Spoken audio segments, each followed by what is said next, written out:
It's time for Twit This Week in Tech. We got a great panel for you with some big stories. Ben Parr is here, Seth Weintraub from 9 to 5 in Electric, and Reed Albergotti from Semaphore. Of course, we're going to talk about Threads. The hottest app launch in history was this week.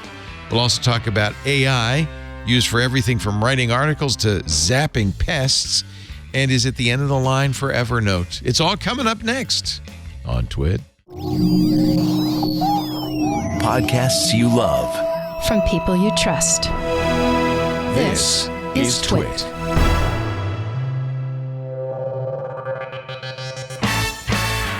This is Twit, This Week in Tech, episode 935, recorded Sunday, July 9th, 2023. Gotta sleep 'em all. This Week in Tech is brought to you by Mint Mobile. Inflation is everywhere, whether it's gas, utilities, or your favorite streaming services. Thankfully, Mint Mobile can give you a much-needed break. Get your new wireless plan for just $15 a month and get the plan shipped to your door for free. Go to mintmobile.com/twit. And by HelloFresh, America's #1 meal kit. Get farm-fresh, pre-portioned ingredients and seasonal recipes delivered right to your doorstep. Skip the grocery store and count on HelloFresh to make home cooking easy, fun, and affordable. Go to HelloFresh.com/twit50 and use the code TWIT50 for 50% off, plus free shipping. And by ACI Learning. IT skills are outdated in about 18 months. So stay ahead of the curve and strengthen your IT expertise with affordable certification-based learning that will advance your career. Visit go.acilearning.com/twit and use the code TWIT30 for 30% off a standard or premium individual IT Pro membership.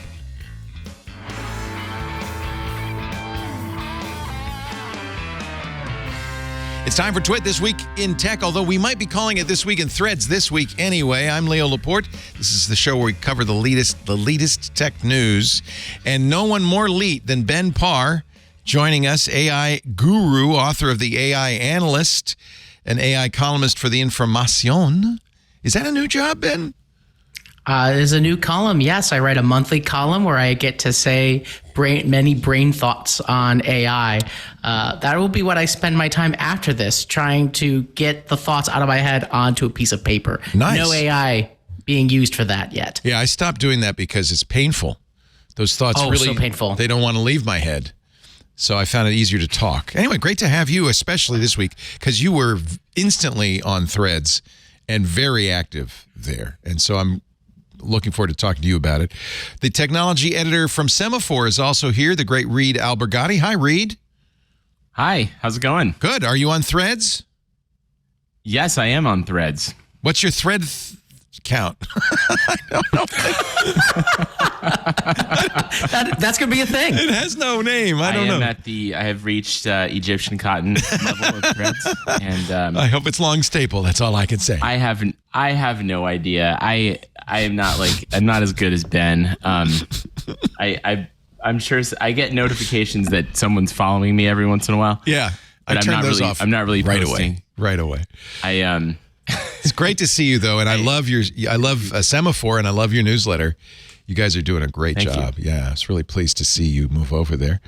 Also, a guy who has founded more than a few publications, the great Seth Weintraub is here. You know him from, initially it was 9 to 5 Mac, right? Right. And then 9 to 5 Google, 9 to 5, what else? You got a 9 to 5 AI yet? Not yet. But you do have Electric, Electric is my favorite publication because I'm an EV fan.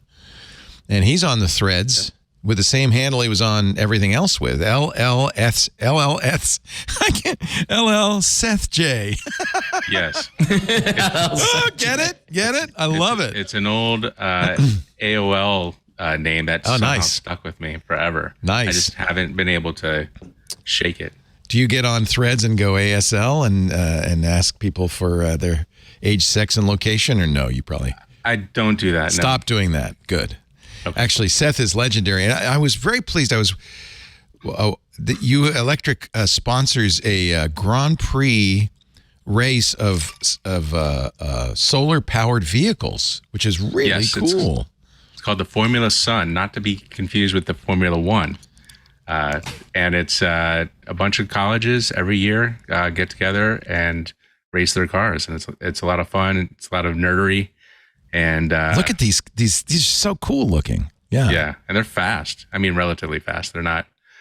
Well, you were telling me before fast, but you were telling me before the show they were too fast initially. They had to cut down the size of the panels. Yeah, they went from 6 square meters to 4 square meters because they were going, 60, 70 miles per hour. and what is essentially a bike. Pretty much. Yeah. A bike with a fairing, big old fairing and solar panels on it. Yep. Very cool. Very, very cool. What team won this year? So Florida State won the single occupant vehicle race, and then a team from Montreal won the multi-user or multi-person vehicle. How many people in a multi-person? Well, there's just 2. Oh. I guess they could call it. It's not a family car or something. Yeah, okay. No, but in the World Solar Challenge, the team from the Netherlands actually turned their multi-car or multi-person car into what became Lightyear, the company Lightyear, which recently went out of business, but it was going good for a while. It's always going good for a while until you're out of business. Right. That's the startup, the multi-time startup founder. That's a great idea. Gosh, I would buy a solar-powered EV. I'd be very happy. The problem is you can't get enough panels on there to charge a 80 or 90 kilowatt hour battery. It's just they're too big. There's a company out of San Diego called Aptera that's making some headway. It's not entirely solar powered, but it's such a aerodynamic car that the solar that you get from it will add about 40 miles a day. Oh, that's great. If you're lucky. Yep. Well, 90% of trips are under 30 miles. So that's good. That'd do it. That'd do her. So we were joking around at the beginning of the show about Threads. I think that's really clearly the top story of the week. And I mean, okay, I have mixed feelings about it, but let me tell you what happened. And we've been teasing this, so has Meta, for some time, that they were going to add a Twitter-like platform to Instagram. The name is Threads. They did it this week. They said they were going to do it on Thursday. They jumped the gun and launched it Wednesday night. And even though I got on as quickly as possible, I was in the 5 millions of new people. Mark Zuckerberg posted this, I think was Saturday or Friday, that they have 70 million. I'm sure it's higher. I'm sure it's over 100 million by now. So it's probably the fastest growing app of all time. It is I'll show you, it's very much like Twitter. And it has a couple of advantages. Well, one advantage is Twitter is rapidly swirling the drain. But the but the other advantage is it's just like Twitter, and you join it by going to Instagram, and it imports your Instagram follows and followers and your handle, and you're pretty much on and going. The other thing they did that was brilliant was, instead of doing the Twitter-style following feed where you have to follow people before you see their posts, it did a TikTok-style algorithmic feed, which, when you first join it, is brilliant because you're seeing a ton of content. And if the algorithm works, content you're interested in. And so you could quickly add people. It immediately caught on with not just regular users, but brands and celebrities. Everybody, there's AOC, there's Howie Mandel, there's Ben Parr, everybody is on here. And I think this is a very interesting play. Now, it's missing a lot of features. It doesn't, in fact, have a following feed. You're stuck with the algorithmic feed. It does not have direct messaging. It does have tweet quotes. Tweet quotes. Threads? Where you quote, you can say, look, I like this. I'm going to repost it, and I'm going to put a quote in above it. The traditional quote tweet that Mastodon refuses to do because they don't like it. But it is missing some other features that Twitter users might like. It certainly doesn't show you how many people have looked at your post, which was a late ad from Elon Musk. It shows you, though, how many replies you've gotten, how many likes, and you can see on a lot of these there's a lot of engagement. Ben, you were very good picture of picture that I think Mark Zuckerberg would prefer not to see. Oh, that's a link to some of himself as I don't know what. Looks like a juggalo. There, he has a juggalo. I think you're right. There, I'll show you. I will go to the App Store to show you the thing that most people, before it launched, complained about, which was the privacy settings. It has the same privacy settings as Instagram and I presume as the Facebook app. In other words, it sucks it all down, baby, including health and fitness. In theory, we don't know in practice what they're going to do, but in theory, they could know, for instance, if you were pregnant, if you didn't like to exercise, if you like to eat donuts. It knows your purchases, your locations, your financial info, your sensitive info. Basically, they get everything. I thought maybe that would slow down adoption. Clearly, it has not. Nor has the relationship to Meta. I think there's a lot of people. I'm not on Facebook. I don't want to have anything to do with Facebook. But for some reason, Instagram never bothered me, and I don't use Instagram anymore because it's turned into some sort of weird shopping mall. But Threads was easy to join, and I love the engagement. So Ben, what's happening? Why is Threads? People are just overruling their own better interests and joining. I mean, there's one main reason that Threads has taken off, and it's Elon. And Elon, ever since he took over, has alienated a large section of Twitter. And I think, now we know how clearly that happened. And it was a lot of people, more than, let's say, the Elon stans would be willing to admit. And the result is that people were flocking and looking for a place where they didn't feel like they would be trolled all the time or have those issues. And look, I love Twitter and I still love the community there. And there's a difference between the two. And I think what will end up happening is that Threads will become the more mainstream app with a little bit of the more mainstream conversation, just purely from the fact it's connected to Instagram.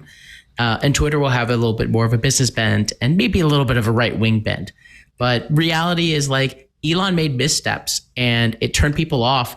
And they're looking for an alternative, and Mastodon wasn't really it, and Blue Sky wasn't really it. But Meta just knows, Mark Zuckerberg knows social. You could hate on him as much as you want. He knows how to build social media companies. Doesn't quite know how to do metaverse, but he knows social media, and he has nailed it for this. And by the way, as proof that Elon is feeling the pain, he immediately, July 5th, sent out a cease and desist email from his attorneys saying that A, Threads is a copy of Twitter, and B, that they hired a bunch of former Twitter employees, people Elon fired, I should point out, and is using them to copy Threads. Adam Mosseri, who's the head of Instagram and the head of Threads, said, no, in fact, we are not using any Twitter employees on Threads. And who knows if this cease and desist will actually carry a lawsuit behind it. But it sure is a direct sign of Elon's serious pain. He is not happy. And of course, he probably sees what's happening, right? I mean, we don't know the numbers. We know how many people have joined Threads. What we don't know is how many people have abandoned Twitter in favor of Threads. We may never know that. Well, there's always these little signs happening right now of people abandoning and Elon at least resetting, or you could say panicking. One example was, I think today, they brought back TweetDeck, which was a favorite of power users of Twitter, including myself. I was so upset when they removed TweetDeck, which was before Elon's time. They're bringing it back. That's the kind of thing that can bring people back. My general thought, hopefully, is that this spurs real competition, which means better things for users, because competition is always good for the end user. That's my hope, at least. This is how fast the story is breaking. We would have reported the story that TweetDeck no longer worked because of the rate limiting paywall. And then this morning, all of a sudden it starts working again. And according to one developer, Twitter switched to the old version 1 API to get it working again. Don't know how long it will work.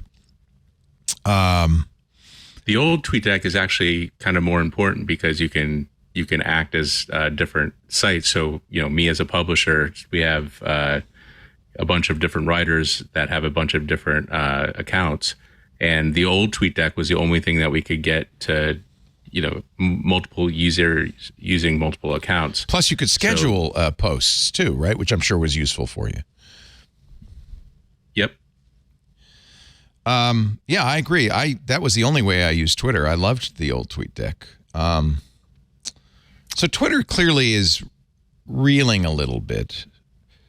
But Threads is missing a lot of features. There's no web interface. I have to show you on my phone because I can't put it up on you've got a hack, I guess, Ben, but normal people can't. I mean, look, the story is that they rushed to get this out early. It was going to launch probably a full month from now with more of those features. But when the rate limiting thing happened, which was just like the cherry on top, Mark told Adam Mosseri and the team, launch now. Yeah.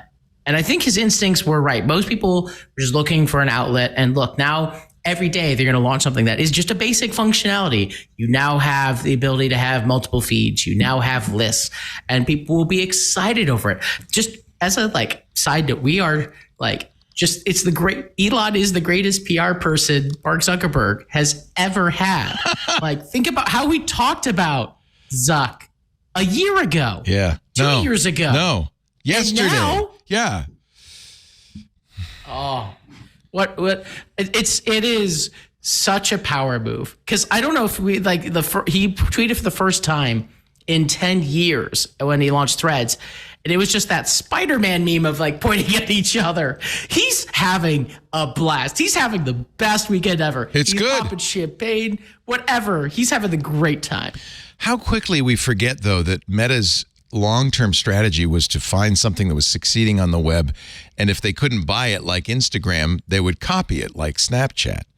And how many dozens of clones has Meta made over the years? But this one took, unlike all the others. This one took. Although I guess you could argue Instagram's Reels probably did hurt TikTok a little bit. Reed, are you on Threads? Yes, as I said before, I am on Threads. I've played around with it. Do you care? I do think that there's... yes, I agree with you. It's the top story. I think there's this question, though, I have in the back of my head of has anybody ever been able to launch a successful social media app with this kind of fanfare based on just sort of people wanting to leave another platform? No. Well, Facebook, MySpace, Reddit Dig. Yeah, but that was not. MySpace was sort of it wasn't like people said, "Oh, I don't like the people running MySpace, and I'm going to go to Facebook." Facebook was just it had a better kind of rollout on college campus. There's always these things always kind of happen organically, and not to say that this won't have staying power, but I do kind of wonder whether this may be kind of a flash in the pan. It's hard to get. And I'm not sure if you get 70 million or 100 million users.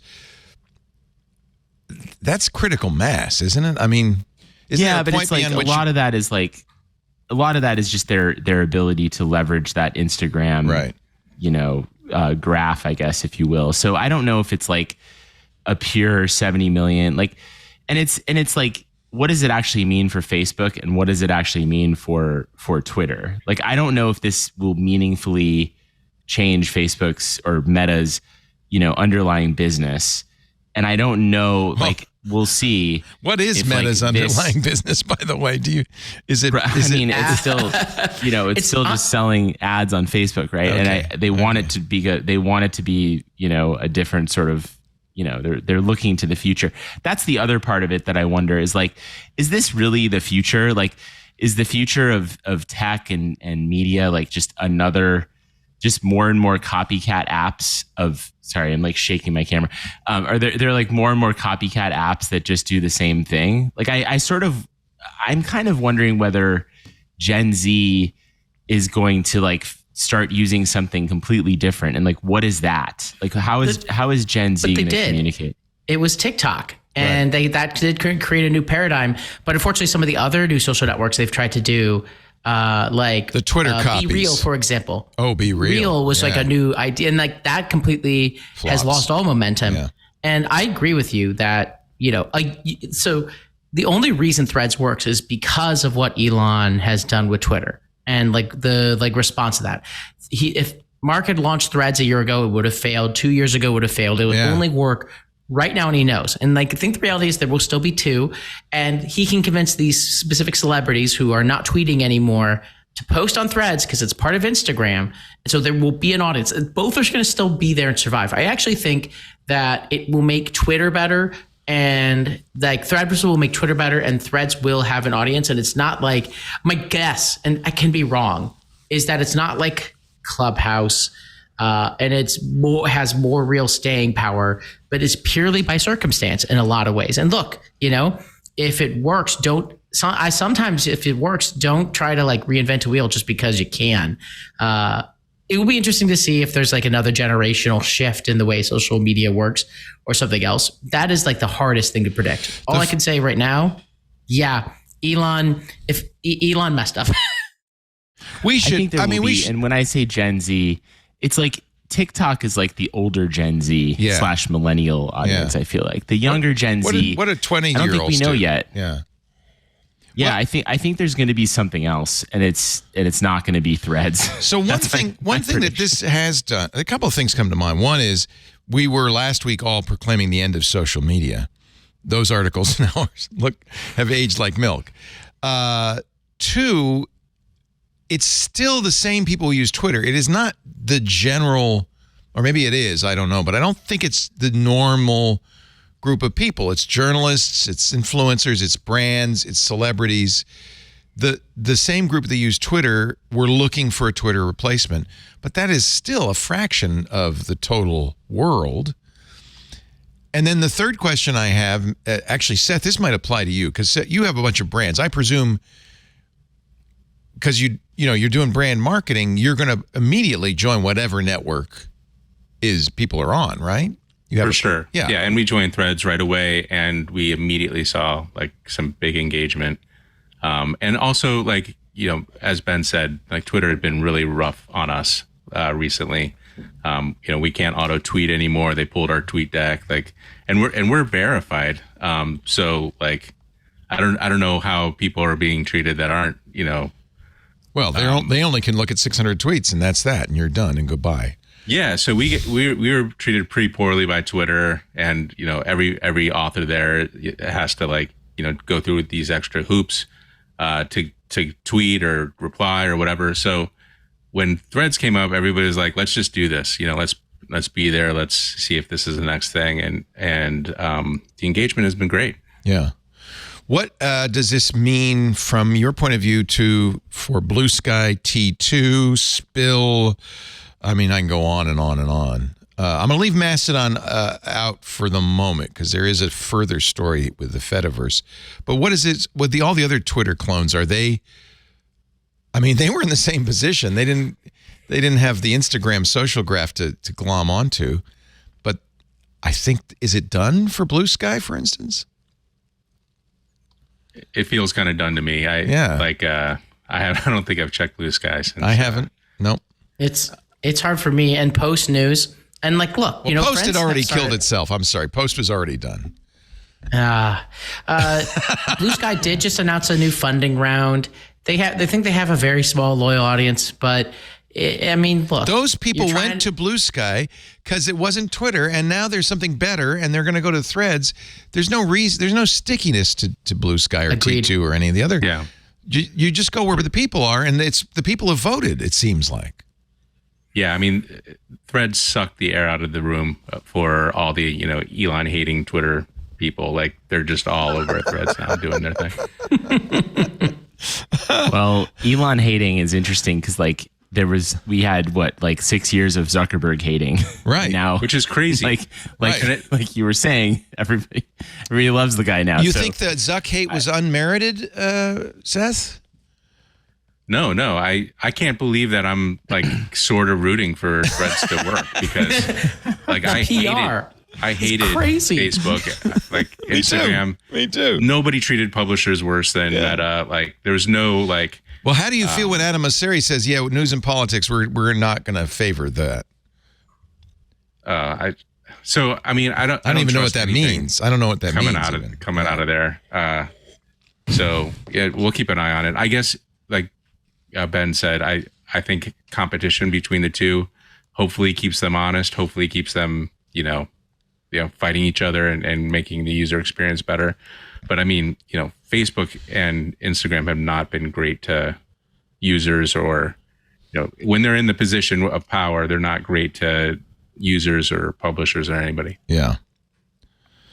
So I left out Mastodon because there is one, I think, fascinating element to this that still remains unknown.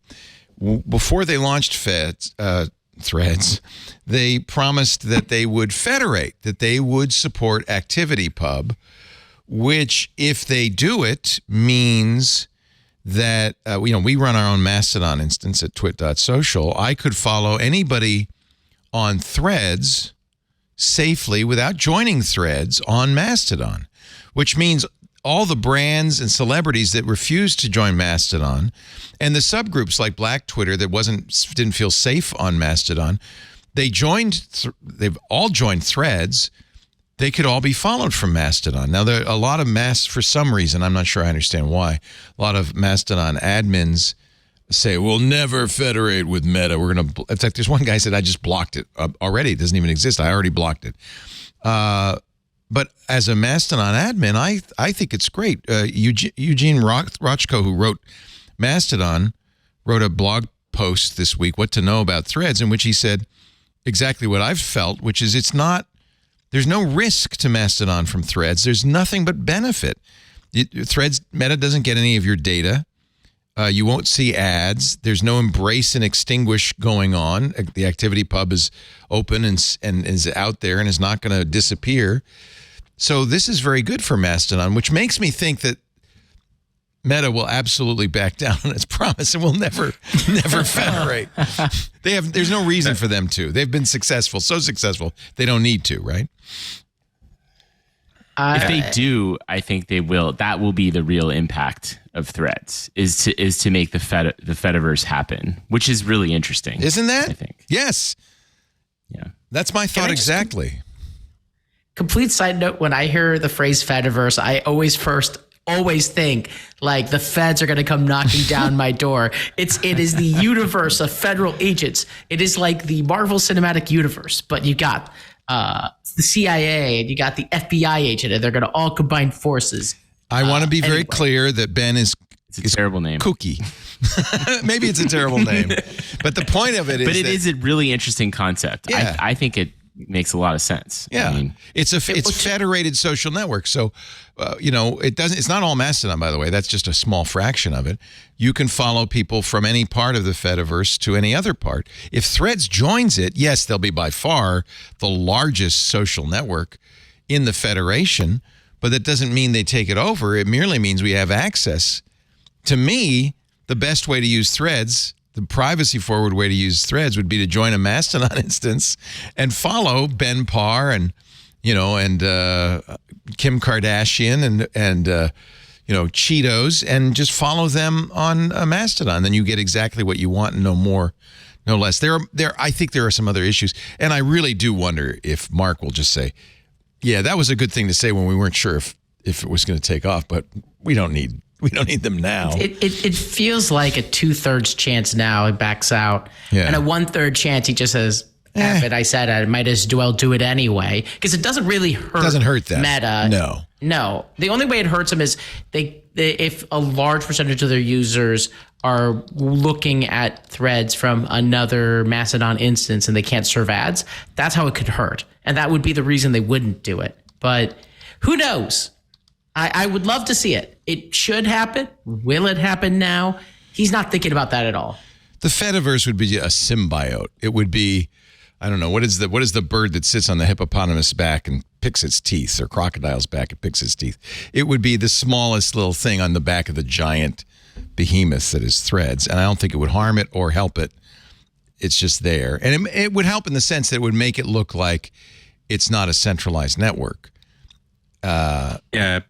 But Facebook not being able to monetize a group of users, I just don't see that happening. That's the third party problem, isn't it? Yeah. Right. Somebody needs to come in and make the Fediverse sort of accessible to everyone, right? And Mastodon is just not that. It's never going to be that. But something needs to happen to kind of get that idea off the ground, because it's so ridiculous that if people have this network that they built up for years on Twitter, and they all of a sudden they don't like Twitter anymore, they can't just take that network and go somewhere else and still be able to access it, right? I mean, that's like, you really don't own your contacts. I think there's something just inherently backwards about that. I mean, here is a picture of a water buffalo with a symbiote oxpecker.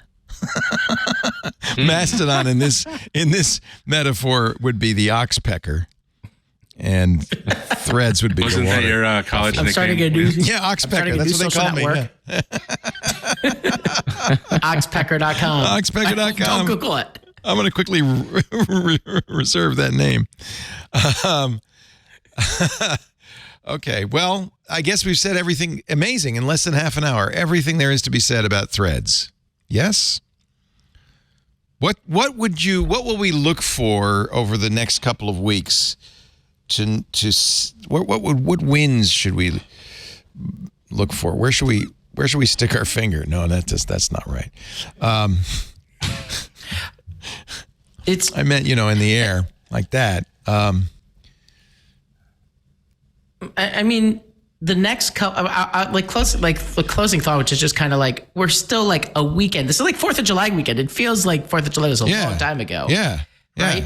And It's a like, you're holiday supposed to have weekend. no news. Yeah. But you just threw giant news. Look, we have to wait a couple months to see if it did It's stick. gonna be a if while. it is sticky. Okay. Right. And What's your prediction?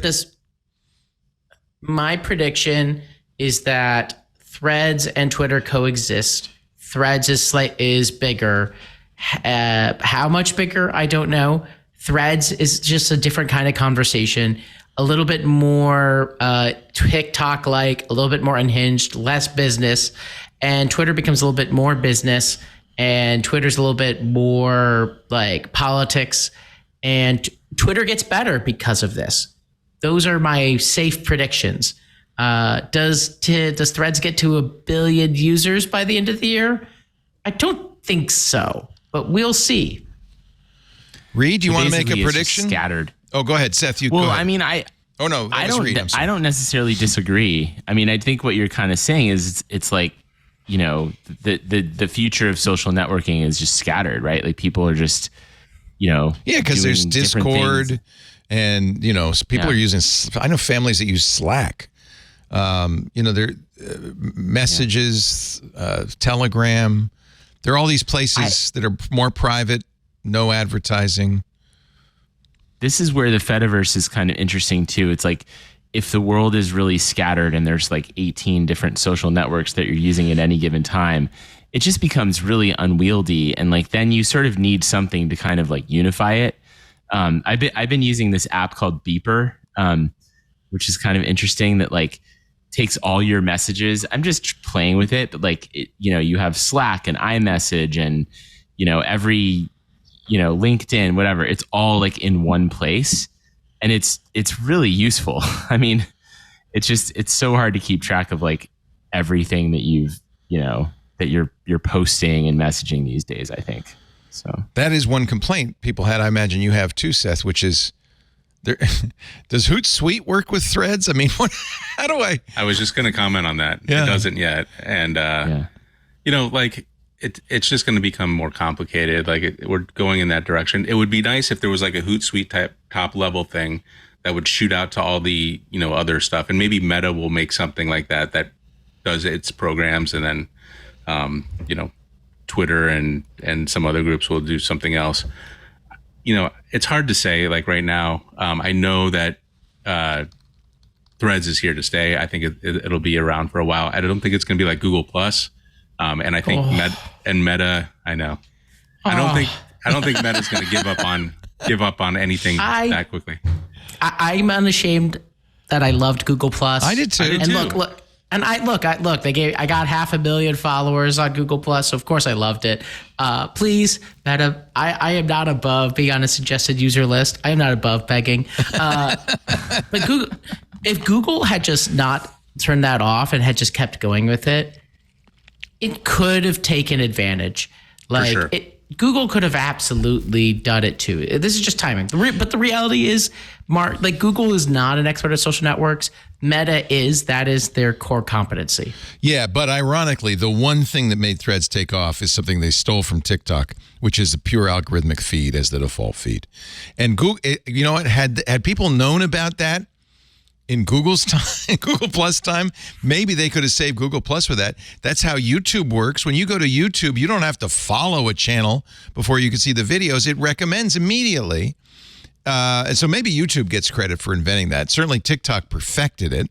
And Threads is doing exactly what TikTok does, which is you don't have to have any friends on Threads. You just go and there's stuff already happening. You can see people. You can add them easily. They have everybody's head has a plus sign in it, which means you just tap their head and now you follow them. If anything, Meta has learned the lesson from TikTok and Google and what Twitter did right and what Twitter did wrong. And this is to me, this is next generation social. Using everything we've learned over the last 10 years. Google Plus didn't have the advantage of that. They were at the other end of those 10 years. I think, in my opinion, Threads, by cleverly using, they can go wrong, and they still have a long way to go. But I think if they make the right steps, this is the next big thing. I don't have any doubt about that. Seth, you haven't made a prediction yet. What's your prediction? Yeah, I think this is going to be a thing. I don't know if it's going to be the next big thing, but it's going to be a thing. Is it? Are we post the big thing on the internet now? It's just too fragmented and big to have somebody there's a lot win. Of things. You can't win the internet anymore. Until the super intelligent AI is invented and integrates all of us into one super being. One giant paper clip. Are you kidding me? That's the problem. We'll all be paper clips. All right. Yeah, I have to say, having seen quite a bit of this in my 30 or 40 years covering technology, I've never seen anything quite like Threads. And I've never seen anything be quite so appealing so quickly. I joined Instagram on day one, and it was very appealing very quickly. But it didn't have this same kind of resonance. And I think partly it's because we know Twitter. We understand that. And it's like a Twitter done right. I do disagree with you, Ben. I don't think Twitter has a future. I think it's over. I think. Ooh, that's a nice spicy take. I mean, look, I did the same. Twitter is the next Gab. How about that? I do disagree, but it depends the way that Elon responds, and I think Elon is competitive. Yeah, what's his history though? Is petulant and foolish? It's not brilliant. You think he's brilliant? No. Look. I'm going to try to give some credit, even though overall, I embraced Threads because I was unhappy with the way Elon ran things. There are things he did, like being able to see the number of impressions on a tweet that were good moves that did help engagement. And I'd posted the exact same thing on both Threads and on Twitter. Of course, this is a week in. And my Twitter went super viral. My Threads was minorly viral. And so there's a bunch of people who aren't going to change behavior. And it's really hard for them to change behavior. And they're not going to go and do it. Or they don't trust Meta. And so I think there is a world for both. Now, do I think that Threads will be bigger than Twitter? Yeah, I do. I think that's what will happen. But I do think that there is a world, Elon's too proud to give up like that. He's not going to go and shut it down. I just can't imagine Twitter going away, at least in the next 10 years. It'd have to take, I don't know, you'd have to burn all the servers, which I guess is not out of the question. Is this your... Well, Twitter's always been tiny compared to Facebook, right? I mean, so how do you define bigger, right? It's more that's influential. A good point. Yeah, influential, right. Compared to its numbers. Because Twitter's is 300 million daily active users compared to several billion. Yeah, I mean, Facebook eclipsed that a decade, more than a decade ago, right? I mean, it's It's not sheer numbers. I think it's sure Threads. I think it's mind share, right? I'll give it. Let's say mind share. Yeah. Right. I guess I don't know what the numbers will be. I guess among grandpas, Meta's got the mind share. Facebook has a mind share, and I say this as somebody old enough to be a grandpa, but Twitter's mind share was all with the kind of digerati. With politicians too. Yeah, no, that's true. But no politician wants no non-right wing politician wants to be on Twitter anymore. Right? It's become a haven for the right. Which isn't going to bode well. And you don't get those people back. AOC is not going to come, oh, yeah, I should be back on Twitter. That isn't going to happen. Biden still posts there, but that's because, he's the president of all the people. Well, I mean, if voters are on Twitter, they'll go on Twitter, won't they? Yeah, I guess so. Yeah. They're not going to be too proud to just ignore. One thing here that we are also still forgetting, which is Threads is still mostly US. It's not even available in the EU. And when that happens, it may never be available in the EU because of privacy concerns. And if it is not available in the EU for some reason, then Twitter still does absolutely have a future. That's a good point. They're going to figure it out. Threads will be there at some point. They will figure it out. It's just going to happen. But in the interim, Twitter, there's reasons why Twitter will still be around. And even if it's just internationally in certain countries, Twitter is just immensely popular in places like Japan. And who knows, if Threads will become popular in a place like Japan. I don't know enough of the numbers. It's a really interesting, complex topic all around. Big in Japan. Yeah, I'm big in Japan. Yep. I guess because you publish and are editor-in-chief of Electric, Seth, you might have a higher regard for Elon than I do? That's not correct. Okay, just giving you the option. We used to have a pretty good relationship with Tesla and Elon as well. And we wrote something about when they put out the hardware 2.5. So Tesla's just going in the weeds a little bit. Tesla's had when the Model 3 came out, the hardware for self-driving was 2.5. Right. And when the Model 3 was launched, Elon and Tesla even wrote a blog post about it, said every car we build from now on is going to be capable of full self-driving. Well, obviously that didn't come true. But in the interim, Tesla released a 3.0 version of the hardware that everybody was getting, and actually did full self-driving a little bit, like the beta stuff that you only crashed every 30 minutes or whatever. So we wrote a story saying, hey, Tesla promised this in 2018, said every car being built from now on is going to have full hardware capable of doing full self-driving. What are you going to do about it? Because that was what you said.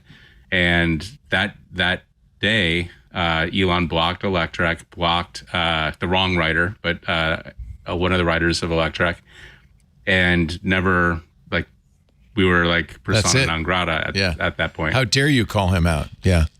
Well, somebody paid $5,000 for the potential right to buy full self-driving on my Model X, and that was $5,000 fully wasted. Fully wasted. I'm a little sympathetic. Let's put it. How would you keep the details of your purchase and sale of the car? I think at some point in the future there'll be a settlement. You think? Yeah, maybe. Yeah, maybe. For sure. Yeah. There has. Well, look, this is actually one of the things that also why Threads is working, because if you publicly criticize Elon on Twitter, you actually have to worry about the risk of secret presses a button and you're not seen anymore. And look, for all the things about Zuck, I'm not worried about that. If I were to criticize Zuck on Threads, I don't have the worry that they're going to throttle me for some reason. And that is a big thing, despite the fact that they want Twitter to feel like free speech. It's that's part of the pitch. It doesn't feel that way for a lot of people. Back in 2014, when I put in an order for my Model X, there was a real chilling effect because Elon had canceled a journalist's order because he was critical of Elon. And it was oh man, I could lose my order I could lose my place in line if I'm critical of Elon. I mean, that was 8 years ago. There's a long history of this with Elon Musk. When he started pulling journalists off Twitter for the private jet location thing, I think that was a turning point where it's just the Twitter was not going to be the same.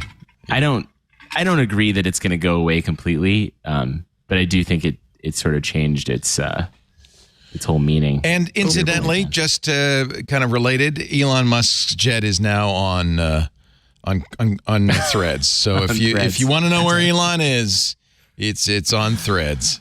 He moved to Mastodon briefly. I don't know if he's still there, but clearly he knows this is the place to be. This is where the people are. One other follow-up, Reed, you were mentioning Beeper. Do you like Beeper?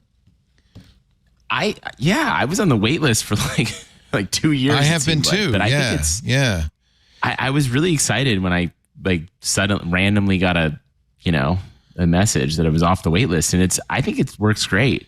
My only problem is now I'm not ready yet to turn off notifications for the other apps. So now I get 2 notifications for everything, which is sort of annoying, but that's I just haven't been This is like Pigeon, or there were a bunch of, back in the days of early days of messaging apps like ICQ and AIM, there were a number of apps that would get all of them. But the thing that's interesting about this is they've got iMessage, so you can iMessage from how a they're PC. doing that. I don't know how they're doing it. They say they have Twitter too, which there's no API. So I don't know. Yeah, they do. It works. Yeah. I mean, they must be scraping crazy. it or something. How could they? I don't know how they can't scrape iMessages. How does Apple they've somehow? Oh, I remember with Beeper. Didn't they give you an iPhone? Didn't you have to get? That was originally how they did it. Yeah, but they've somehow figured out a way to do it without that. It works. Yeah, it works across platforms. So you can iMessage. I tried some other solutions too. I was just interested in there are some other ways to do it, but this is definitely the easiest. All right. Well, I'm glad to get the update. Yeah, I asked for an invite a long time ago. I should check my email. Yeah. I stopped looking. All right, we'll have more. Great I think on the Elon thing, I just want to make one point on the Elon thing. Please.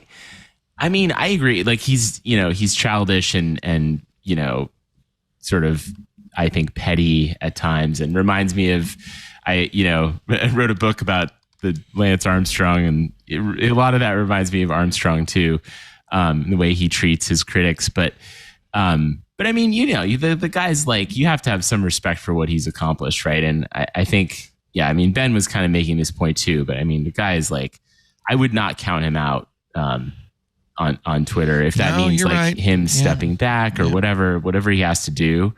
I'm not ready to write it off. Oh my God. I got a Beeper invite last month. I was just signing up myself. I just checked my spam right now.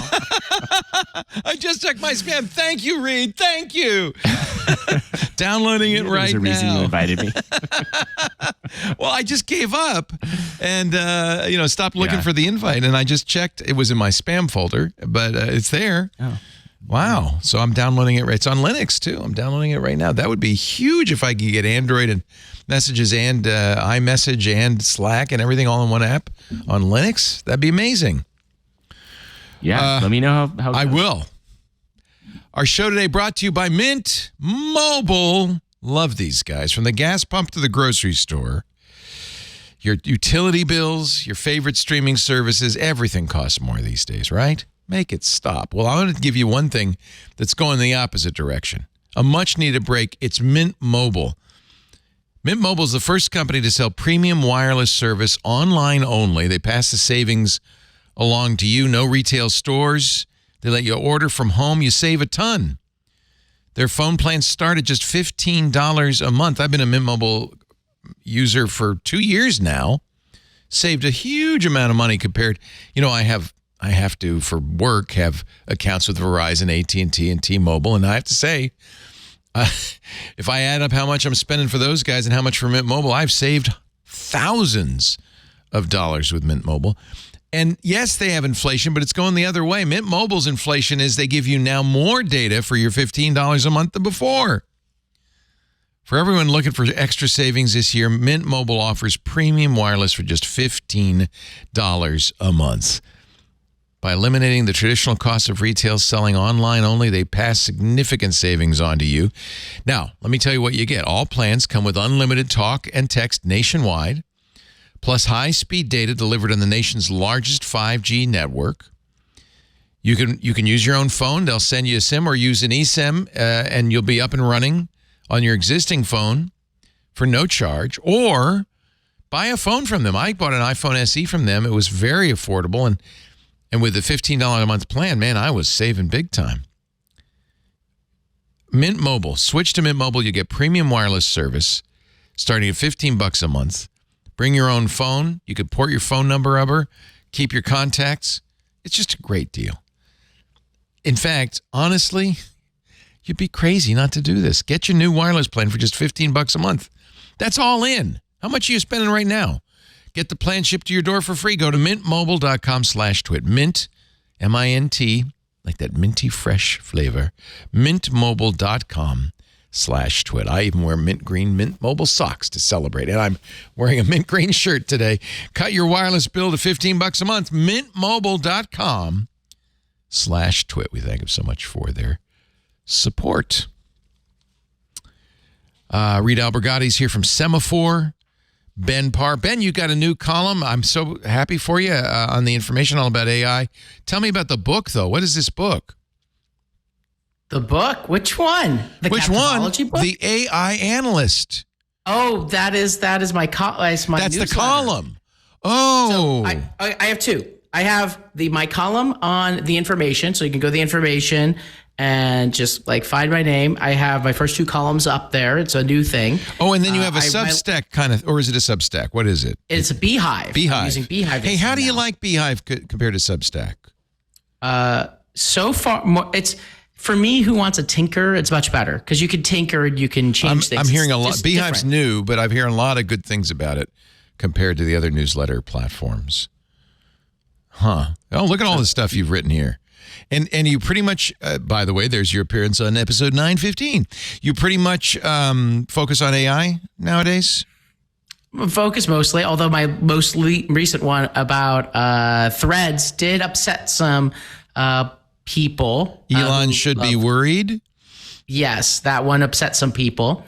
That's fine. So look, I'm going to still occasionally drop in on other topics, but AI is the thing that I've been talking and writing about. And for those who don't know, I started an AI company 7 years ago. Right. So it's fascinating how, you suddenly become part of a hot trend, and I am not complaining. But also, I've been doing it for a very long time and thinking about these topics for a very long time. More than So it's nice to anybody. actually be able to write about it. Yeah, you really have been. And congratulations to you and Deborah. We had dinner with you guys when you were in town a while ago. She's a playwright and fabulous, and you're a very lucky man. That's great. Congratulations. That's really Thank great. you. BenParr.com for your Beehive. Oh, Beehive, baby. So, I'm sorry I said that. Wired Magazine says today why we don't recommend Ring cameras. Kind of a big deal. Wired does testing, kind of like the Wirecutter and everybody else. They say, well, yeah, Ring cameras from Amazon are affordable and ubiquitous, but we don't think homeowners should be able to act as vigilantes. Yikes. When you set up a Ring camera, says Wired, you automatically are enrolled in their neighbors service. You can turn it off, but of course, it's the default, so nobody does. Neighbors, which is a standalone app, shows you activity from all nearby Ring camera owners. And a safety report that shows how many calls for safety services were made in the past week in your neighborhood. It also allows you as a Ring owner to send videos you've captured with your doorbell to law enforcement. And they say, hold on there. That's turning everybody into vigilantes. We believe this feature should not exist because, of course, the biggest problem is it increases the possibility of racial profiling, makes it easier for both private citizens and law enforcement to target certain groups for suspicion of crime based on skin color, ethnicity, religion, or country of origin. Thoughts? Ring says we do it because our customers love it. And they're probably right. They're probably right, I'm sure customers I have do a love Ring it. camera. I love it. Yeah, see? There you go. Did you turn it off? I opted out of the neighbors thing, but it's just, and it's like, as far as crime prevention, I think it's completely useless. Like, I mean, what are they going to do with the footage, like, of whatever, people stealing packages or breaking in? I mean, come on. But I think it's really useful, like, when you're not home and somebody, I have a Google Hello camera, and it's just as intrusive, right? It captures everything going by on the street in front of my house, including neighbors and people walking their dogs and stuff. It doesn't offer to send it back to law enforcement. I used to use Nextdoor? Used to use Nextdoor, and that ended up really scaring people. What was the other one that was really terrifying that would tell you all the law enforcement? Citizen. Oy. All it does is scare you and turn you into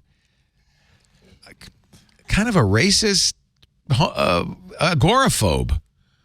I agree with you, but like, isn't that more a problem with people rather than technology? Yeah. I mean, like, I don't. I mean, I use this stuff, and I'm not like a racist, and I'm not checking crime stats and being scared all the time. Like, I shouldn't say this, but half the time my doors aren't even locked. But like, I don't know. I mean, it just seems like it's a problem.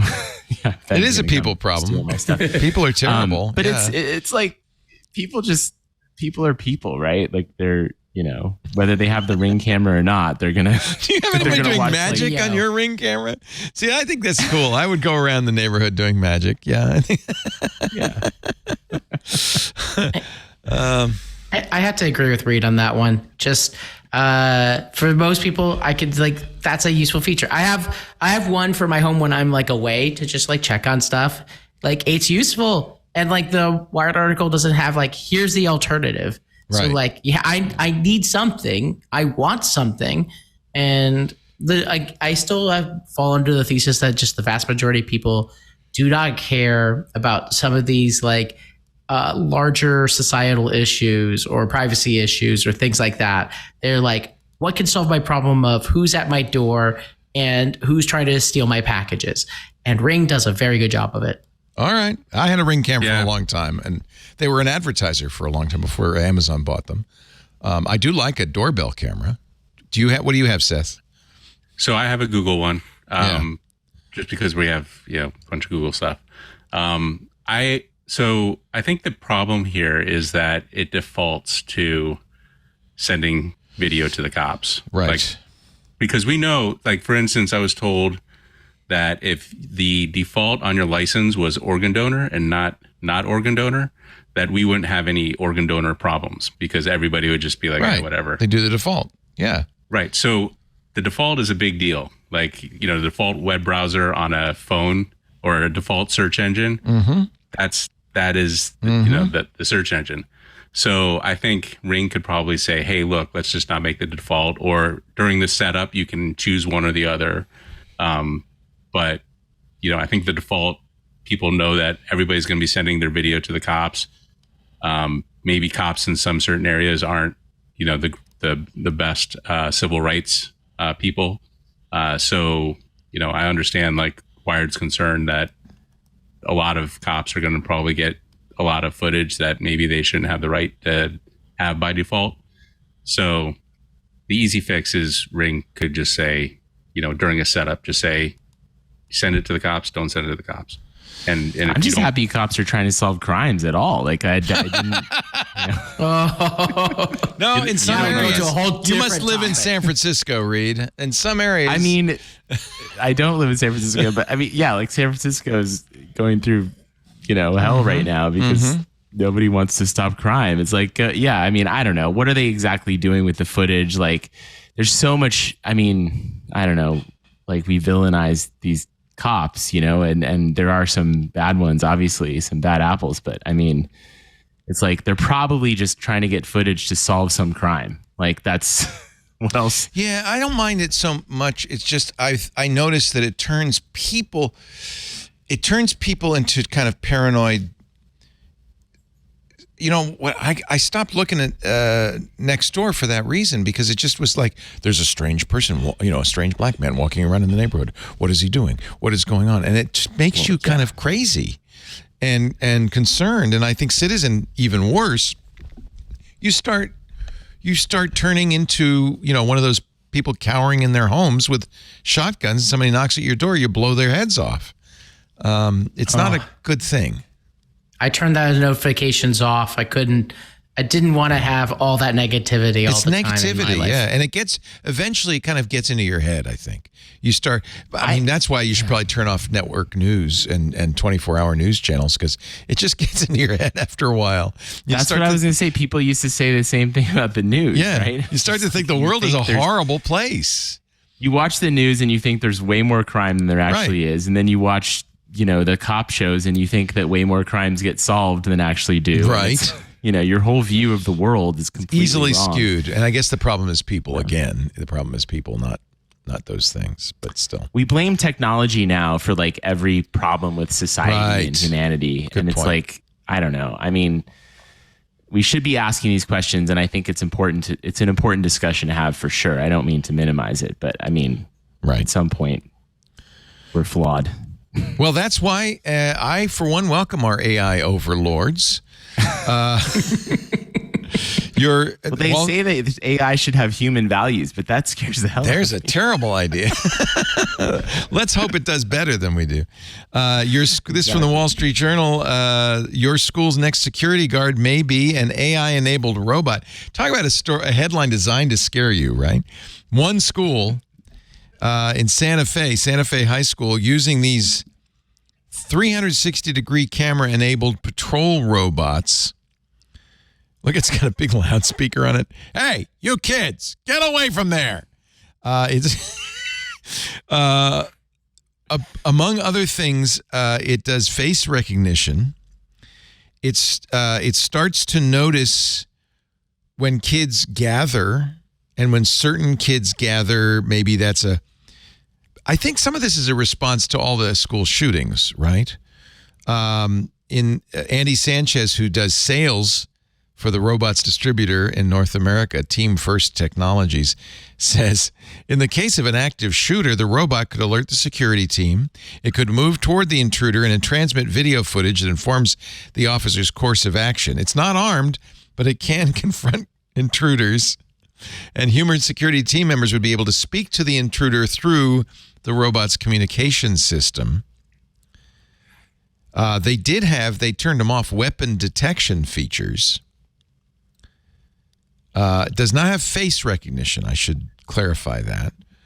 And the high school maintains control of the footage. It doesn't go back to the home office. The robot, according to the Journal, has not yet detected intruders on campus, but it has alerted the security team to new workers entering the school's construction site, individuals attempting to open locked doors in harmless attempts to enter buildings, I might add. It's good it's not armed. Its cameras have also caught faculty members waving and students making peace signs in passing.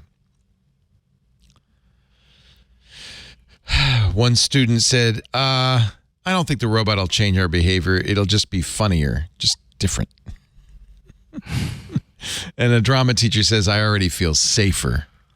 Oh, no, I'm sorry. I already feel safe at school without the new surveillance measures. What do you think? Security robots. I don't know if I want to see this anywhere. Security robots on patrol in this area. But there's more and more of it happening. Yeah. It is cheaper than a human or multiple humans. But I'm shocked that thing hasn't been vandalized yet. That's like a $60,000 robot. Yeah. Like teenagers going to just like spray paint like. Yeah. Yeah. It should be full of TB by the end of the week, I'm sure. Well, I mean, interestingly, I think a lot of it is just based off of like the design. And so it actually reminds me like of a story I saw recently where people judge different pieces of art And they changed their rating based off of if they were told it was made by AI or not, whether or not actually AI made it. And they wouldn't tell them either way, like the reality. Right. This thing, like it evokes, some of those like feelings of Terminator style, that sort of thing, versus like, you don't think about just like cameras in like the corridors or like, even That's drone, true. like They're already there, aren't they? Yeah. Right. So it's the form factor that like gets people, and that like maybe you could turn it into a puppy. I don't know.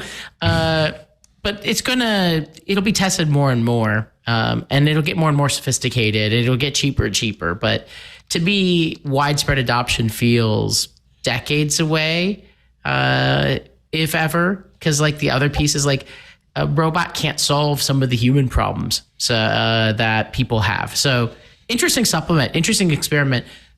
Biggest one is it's a sad indictment of the state of American safety in American schools. That is my political perch. Fair enough. We were talking about, speaking of AI, we were talking about today on the Ask the Tech Guys, Sam Abul-Samad, our car guy, was on, talking about San Francisco, which is inundated with these self-driving Waymo and Cruise robotaxis. San Franciscans have discovered that the way to disable them is to put an orange cone on its hood, because the vehicle thinks, that's a traffic safety area, but it can't drive around it. So it just stops. This is a TikTok video that describes this technique, and I don't know. We're kind of distant from San Francisco. I did see, when I was in the city yesterday, I did see quite a few Waymos and Cruises, and they do see. But see, if you just put a cone on its hood. So funny. Just find a traffic cone. They're all over the place, of course, but don't take it from anywhere important. Then gently, they say, place it on the hood. And, as long as there's nobody in the car, obviously, if there's a safety driver, he'll come and take it off the hood. But if it's just driving by itself, that's terrible. It just a friend of mine said he almost did that the other day, but then he felt bad because it would have caused a traffic jam. OMG. Yeah, that's the problem, because that disabled Cruise is just sitting there in traffic. And that we see enough of that anyway. I'm sure Google or Waymo and Cruise will send a software update that tells it to back up really quickly and it'll fall off or whatever. wiggle the hood. Yeah. Go, add a robotic arm to take it off. Right. It's to Ben's point, though. Some people feel really violated somehow because there are these like robotaxis just driving around their city, and like who's responsible, who's accountable, and so far there haven't been any major safety, no one's there've been small ones though. There were emergency vehicles were blocked by a Cruise in San Francisco some weeks ago. I was talking to a friend who lives in a hilly area of San Francisco. He said, yeah, for like several weeks, a lot of self-driving vehicles, I guess they were training on the hills. We're all over the place. Then there are people who live in San Francisco on cul-de-sacs. And because the Cruise vehicles follow traffic laws, any human will just go, okay, I am turning left here because I'm not going down that cul-de-sac. But these vehicles go down the cul-de-sac, make a U-turn, and then come back out. So they don't make a left turn; they only make right turns. And they've been lined up in the cul-de-sac, like dozens of them, making this crazy turn. I think they must have fixed that, because I haven't heard about that in a while. Yeah, they're not. It's not merely that. It creeps me out. They can cause problems. But it's kind of amazing they've gotten them to work so I guess well. So. Yeah. In San Francisco, yeah. I think that the thing that I keep wondering every time, and I see them every time I go in the city for a dinner or whatever, there's more of them at night. I just see them all the time, and yeah. The thing I keep thinking is like, when are they going to have these in other cities, right? Like how hard is it to bring this now to like every major metropolitan area? And I think that's the fact that it hasn't happened yet is like, it's either because they're worried, that there's going to be some safety issue, and something bad's going to happen and it's going to shut the whole thing down. Or, they've like those little edge cases in San Francisco are in every single city and they're different. And so it's just going to be so difficult to scale this, to other places. They are in some other places. I think they're both in Arizona, Phoenix, Waymos. Austin has some now. In fact, Austin, Waymos in LA. Yeah. A lot of local laws and those pieces, they're being cautious, right? You don't want to just you don't want to do what Bird did and just drop a whole bunch of self-driving cars. Happy driving. Oh, those scooters, you mean? Oh, those are which terrible. are now worth. Oh, yeah. Went from $1 billion valuation to $25 billion now. Yeah. Just a whole nother story. Yeah. But you don't want to just drop a thing like that. You got to work with the local government, like Google and the other companies in this space and Cruise are much more cautious, as they should be. And so you think they could? You think it's not? There's no hurdle to scaling these other than laws and regulations. Oh, I'm sure in some cities there's some because of very unique circumstances. Like snow is probably a very unique circumstance. Note all the cities we talked about, Austin, others are not usually snow cities. They are warm cities that don't have a lot of snow. Snow is your biggest problem where it cuts off all the lines and things. And rain? How about rain? I mean, they all rain in these cities. Rain is easier. You can still see the lines, it can detect, right, in 3 to 60 degrees. Right. It's when snow completely covers, the middle lines and the sidelines, and humans can kind of understand where the edge of the road is by feel. Right. The machines, that's just a much harder problem. So when you start seeing self-driving cars in the middle of winter in the Twin Cities, that's when the technology has done it. Right. And I talked to someone at Cruise. Oh, go ahead. Go ahead. No.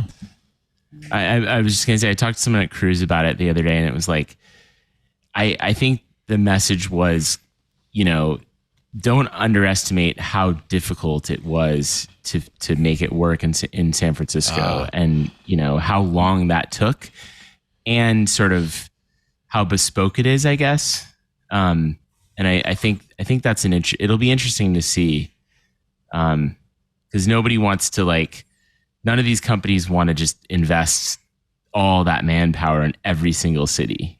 They want to figure out how to make it turnkey. Well, and that's important because we forget they need to make money in the long run. They're not just doing this just because they can. They want to make it a profitable business. And if it's prohibitively expensive. I think each new city is going to be a little bit easier. That they're going to learn some stuff from every new city, and theoretically, the 5th or the 8th or the 10th city is going to be a little bit easy. By the time they get to smaller cities in South Dakota, it's going to be turnkey. So this is one use of AI that I think probably is okay, right? This doesn't pose an existential threat to mankind. As long as you're not a cab driver.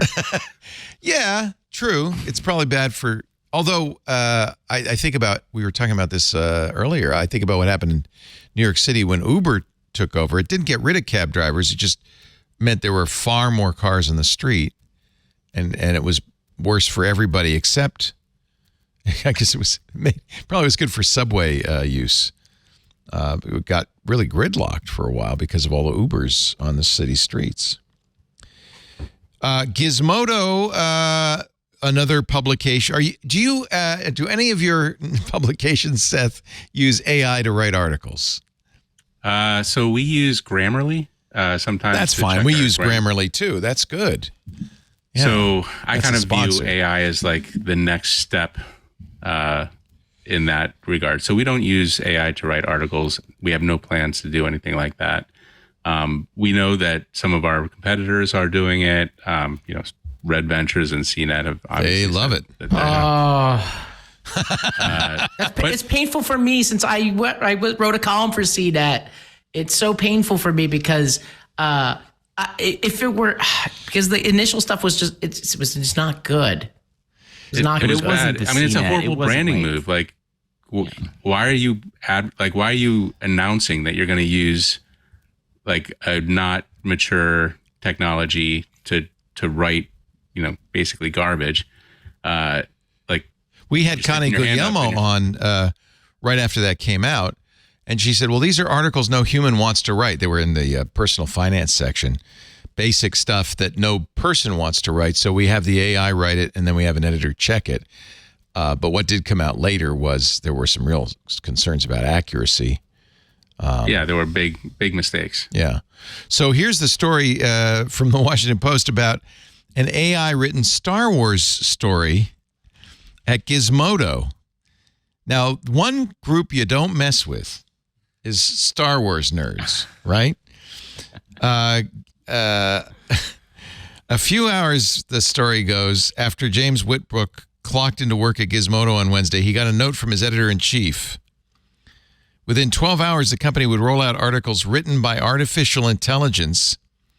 10 minutes later, a story by, quote, Gizmodo bot, end quote, posted on the site about a chronological order of Star Wars movies and TV shows. Whitbrook, who is a Star Wars fan and writes about sci-fi, among other things at Gizmodo, said he cataloged 18 concerns, corrections, and comments about the story in an email to the editor-in-chief, noting, for instance, that the bot put the Star Wars TV series The Clone Wars in the wrong order, omitted any mention of Andor, in fact, completely, and the 2008 film entitled Star Wars The Clone Wars inaccurately formatted movie titles, and the story's headline had repetitive descriptions and contained no explicit, this is the biggest problem, in my opinion, explicit disclaimer that it was written by AI.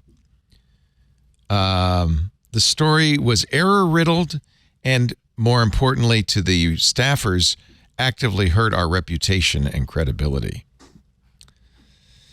They used Google Bard and ChatGPT to write it. Red Ventures has its own wordsmith AI to write its articles. Whitbrook said, I had never had to deal with this basic level of incompetence with any of the colleagues that I've ever worked with.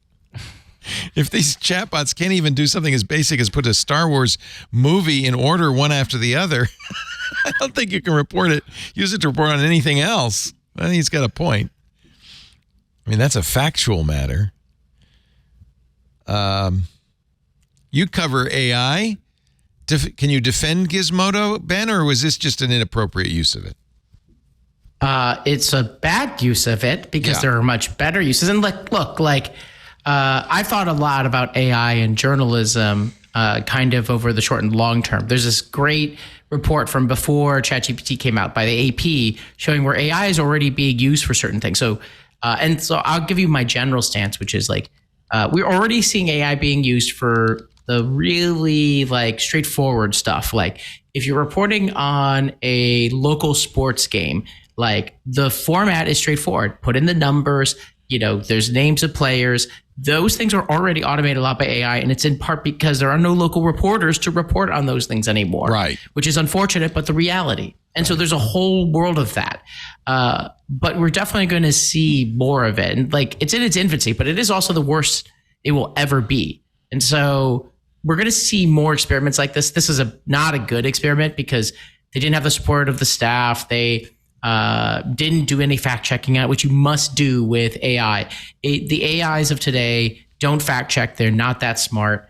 But there's definitely but this is why the writers, for example, are striking in Hollywood right now, because the future could very well be that more newsrooms do use more AI. I'm going to plug my fiance, Deborah, because she wrote a play. It was why I was in Sonoma last year. Her play last year called Atlas the Lonely Gibbon was about two journalists, one of whom lost their job to AI and the other was desperately trying to keep his job. He was a cybersecurity reporter in this play. And that is kind of what that's kind of what the reality is going to be, I think, down the line for certain types of reporters. The types that are going to have jobs long term are the ones who are doing investigative journalism, because the AI cannot do that, cannot make the phone calls. And those who are on the forward in terms of columns and opinion, because AIs don't have strong or good opinions. And it's not going to be some immediate change where half the jobs are going to be gone, but more of this experimentation is going to come just because the economic incentives are unfortunately there. Here is a good use. All that's true. Yeah. But I just wanted to say the CNET thing, and I think this Gizmodo thing as well. I mean, they're having it write articles that basically they used to pay people like $30 to write something that's essentially just to try to game the Google algorithms. And that's like, I mean, that's not journalism. Like, I just wouldn't put it in the same category as reporting, as you basically said, Ben. I mean, like what we do is make phone calls. The writing part of it is almost like, and my boss Ben Smith like made this point at one of his book parties that I was at. It was like, the writing part of this stuff is kind of an afterthought. Like, there are a lot of great journalists who really can't write. Wow. Their editors have to do it for them. True. Wow. Like, writing is not the strong. Yeah. That's that's not I never the only thought of value that. add. How can you bill yourself a writer? You're not a writer. You're an investigator. You're a fact collector. I mean, any real reporting is kind of, I mean, I guess like is investigative, right? You're trying to get information that hasn't been out there before. And the only way to do that is to, make human relationships with people. I would love for AI to be able to help me with the writing process. We do use it for, grammar checks and things like that. But like, as it gets better, it could help write. You could provide it with the facts and say, here, put this into a coherent article. I've tried. Yeah. I've tried to do it. I've tried to do it with Q&As where like, okay, I've got a transcript of a conversation. Can you edit this down? And you give it a whole big string of instructions with a prompt. And it just isn't there yet. It can't do what a human can do yet there. And it can't take you can't take your notebook and turn it into an article. Like you'll end up spending more time than you would have if you just wrote the thing from scratch. It's just good at certain things, and you can get it to a point where it'll do that. Not in ChatGPT. You're gonna have to like build your own side thing. Like my co-founder Matt and I built our own like side stuff just to like do very specific AI things for our company and for ourselves. That's the only way we could get it to do those things. It's just a lot of tweaking to make it work for very specific use cases. But AI is not yet at the point where you could just be like, fix this, and it fixes it like a human would. That's what it has to get to. But it will at some point, I do believe. I just don't know the time frame, but some point. But it will not be making the phone calls, building human relationships, sourcing reporting out of Google or Tesla or Meta or the US government. And that's where we need more reporters focusing more of their time anyway. Actually, and we need those local reporters. Yeah, oh God, we need those. Yeah, and there's no money for those. It strikes me actually that the AI might be a good reporter. I was playing with a friend yesterday who was a former Facebook engineer. we were having a conversation, the three of us, and he put a little recorder on the table. And he said, watch this. And he had it set up so that the recording would automatically go to Dropbox, where Whisper AI would turn it into a transcription. And then ChatGPT would take the transcription and return notes on the conversation and action items on the conversation. Exactly. The notes would be the kind of thing a reporter would do on, listening. And the action items, the kind of thing you might do in a business meeting.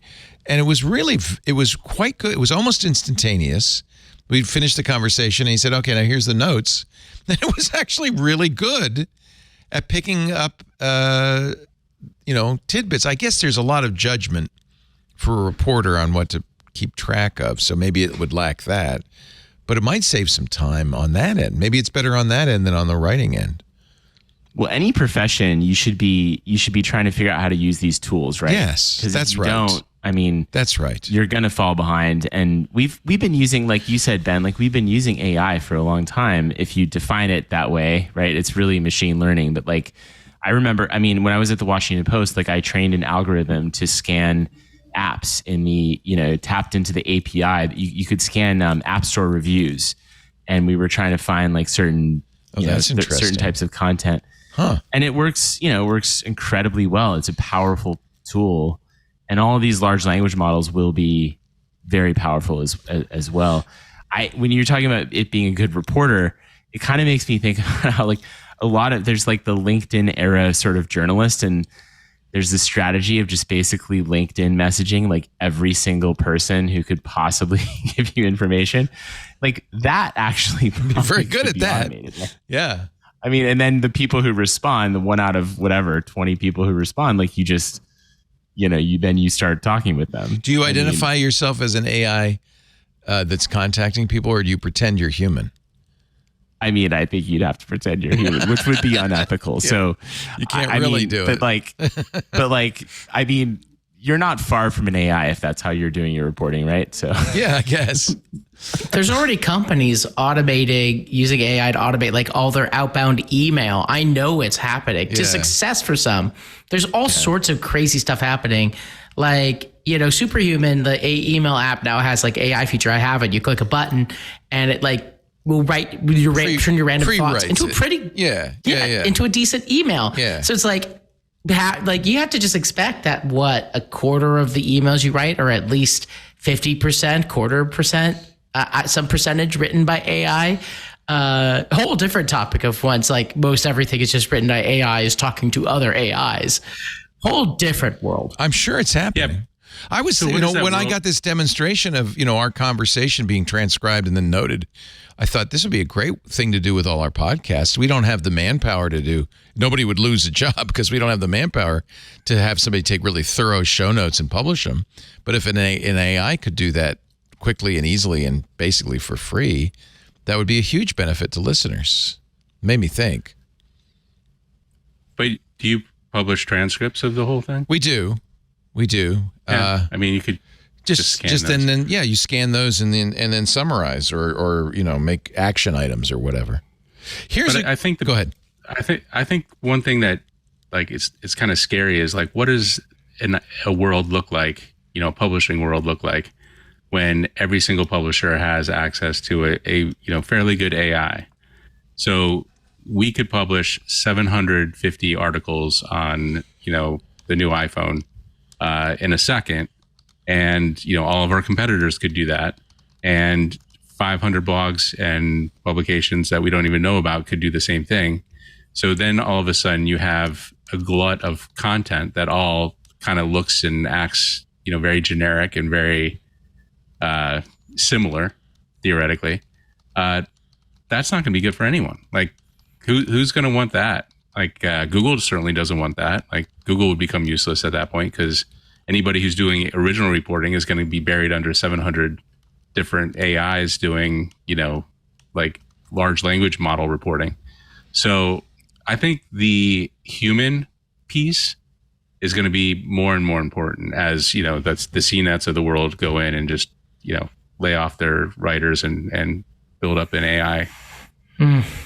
But I think that what you're saying is true. It's true, but I think to me the natural conclusion there is like people are just going to crave places like The Information, right? That have, it's a paywall, but it's differentiated content that is going to be high quality.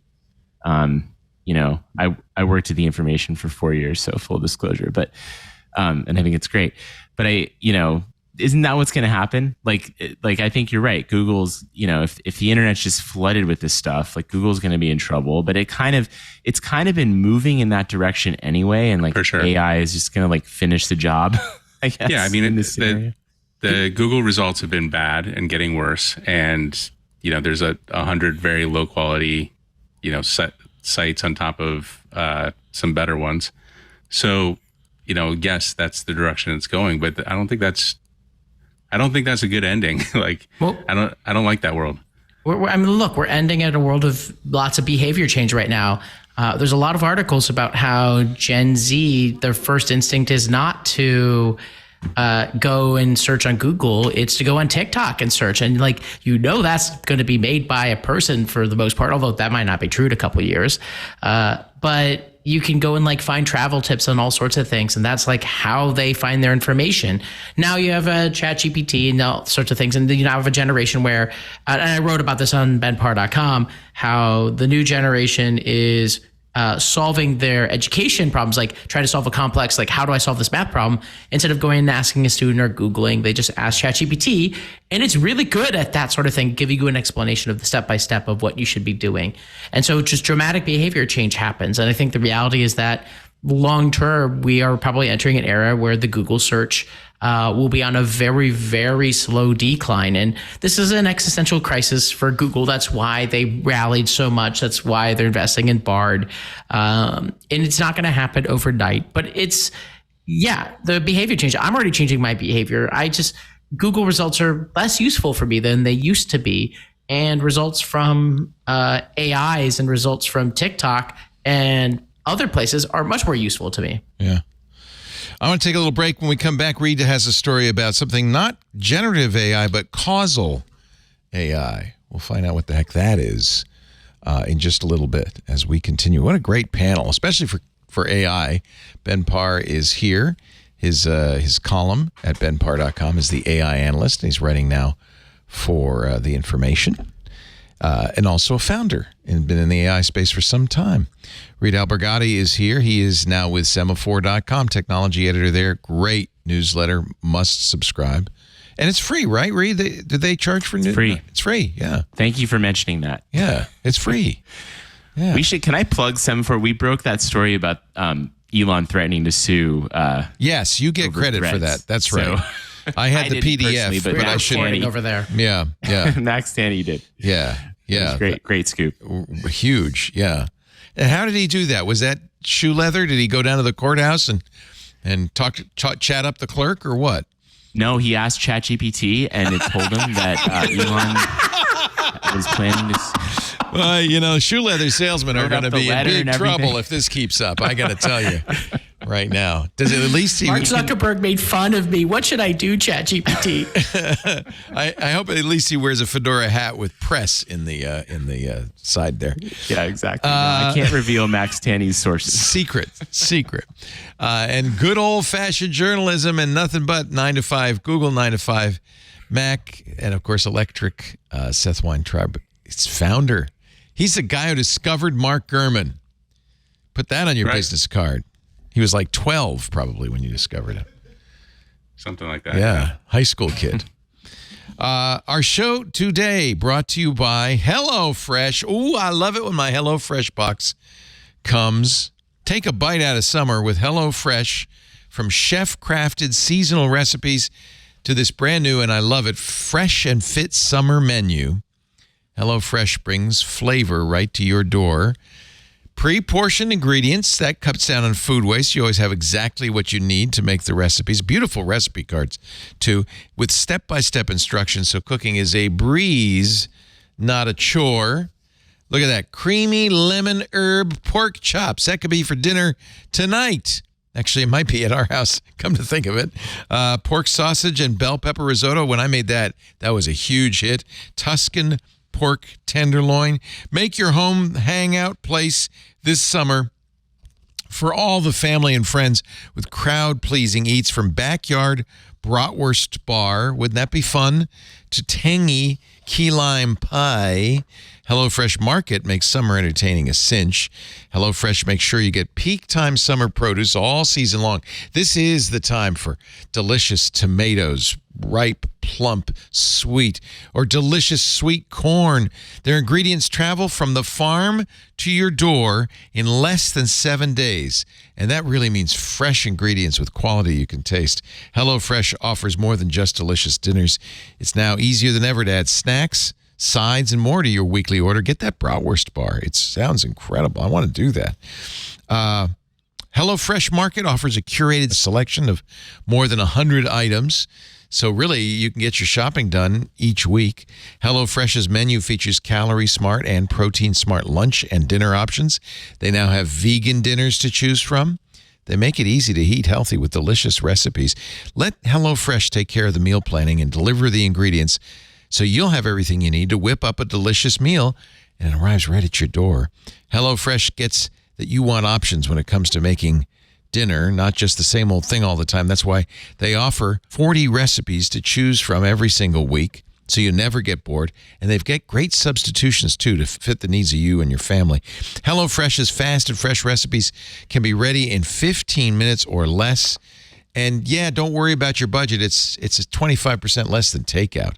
If you're eating takeout, no, get the HelloFresh, America's #1 meal kit. Go to HelloFresh.com/twit50 and use the offer code TWIT50, TWIT50 for 50% off and free shipping.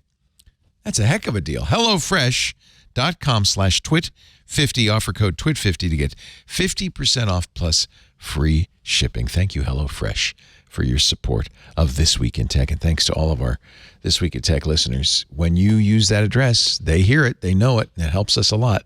HelloFresh.com/TWIT50. And don't forget the offer code TWIT50. What, Reed Albergati, is Causal AI? I've never heard of that. You say it's the next artificial intelligence frontier.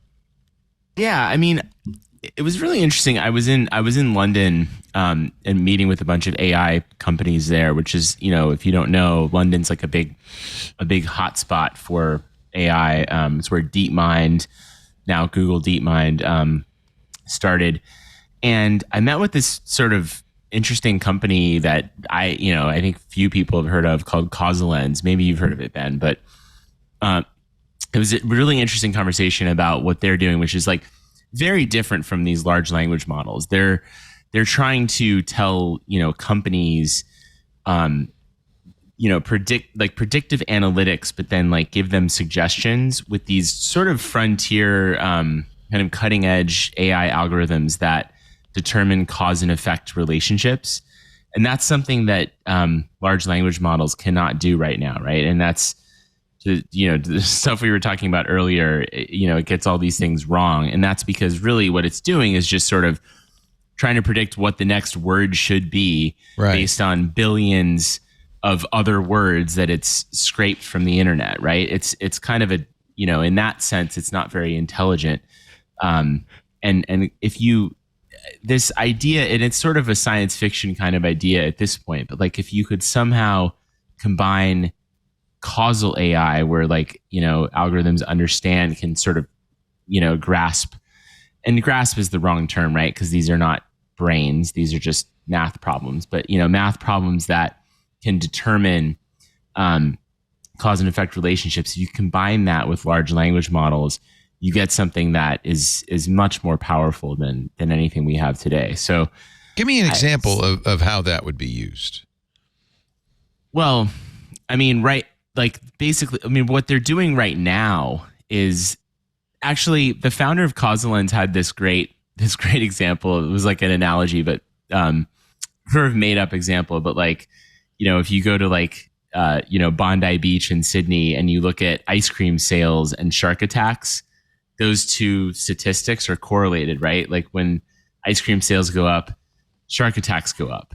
Obviously, they have nothing to do with one another, but there are more people in the water in the summer when it's hot and they're buying ice cream. So they get, but if you run sort of traditional predictive analytics, it might not figure out that correlation is completely unrelated.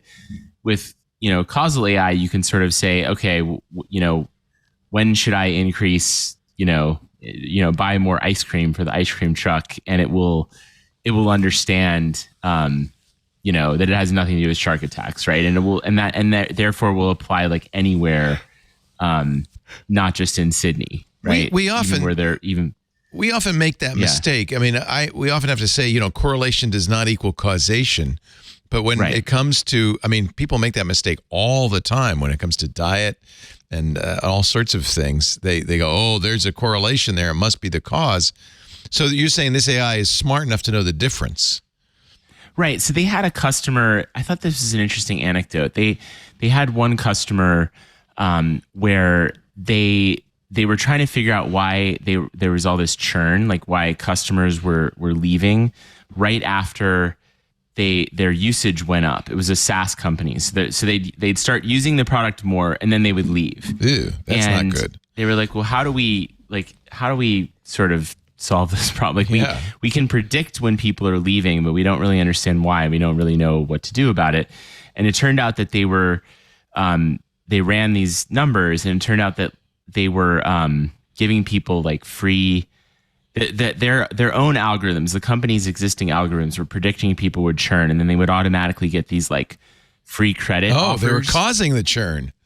So they were sort of, or they were predicting the churn, but then they had this number. It turned out to be completely unrelated. Like it had nothing to do with what they were, trying to solve. And the solution, which, came out in these algorithms was that actually, maybe they should offer some other solution, that the free credits were not working. Like, give them a phone call. And there was another one with a bank where they were trying to figure out, it was kind of the same thing. Like, how do we not lose customers?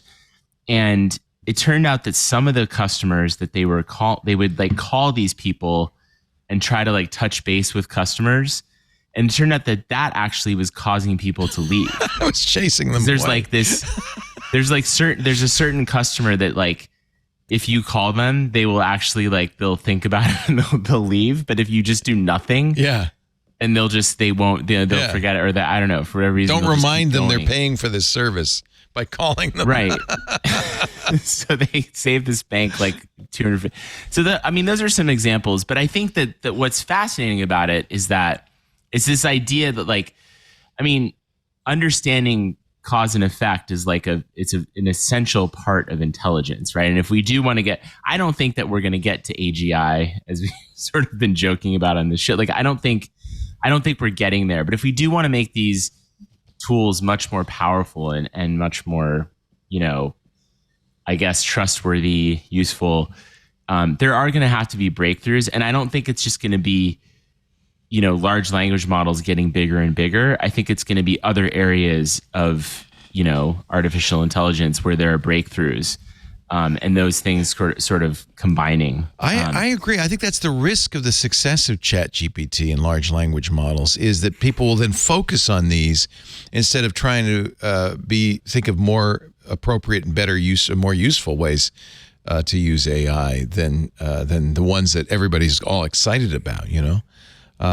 There is a big risk, I think, in that, and we're worrying so much about existential hazards to humans, that you miss the fact that I love this. They called, you have this in your interview, they called the customers who were just kind of happily paying for something sleeping dogs.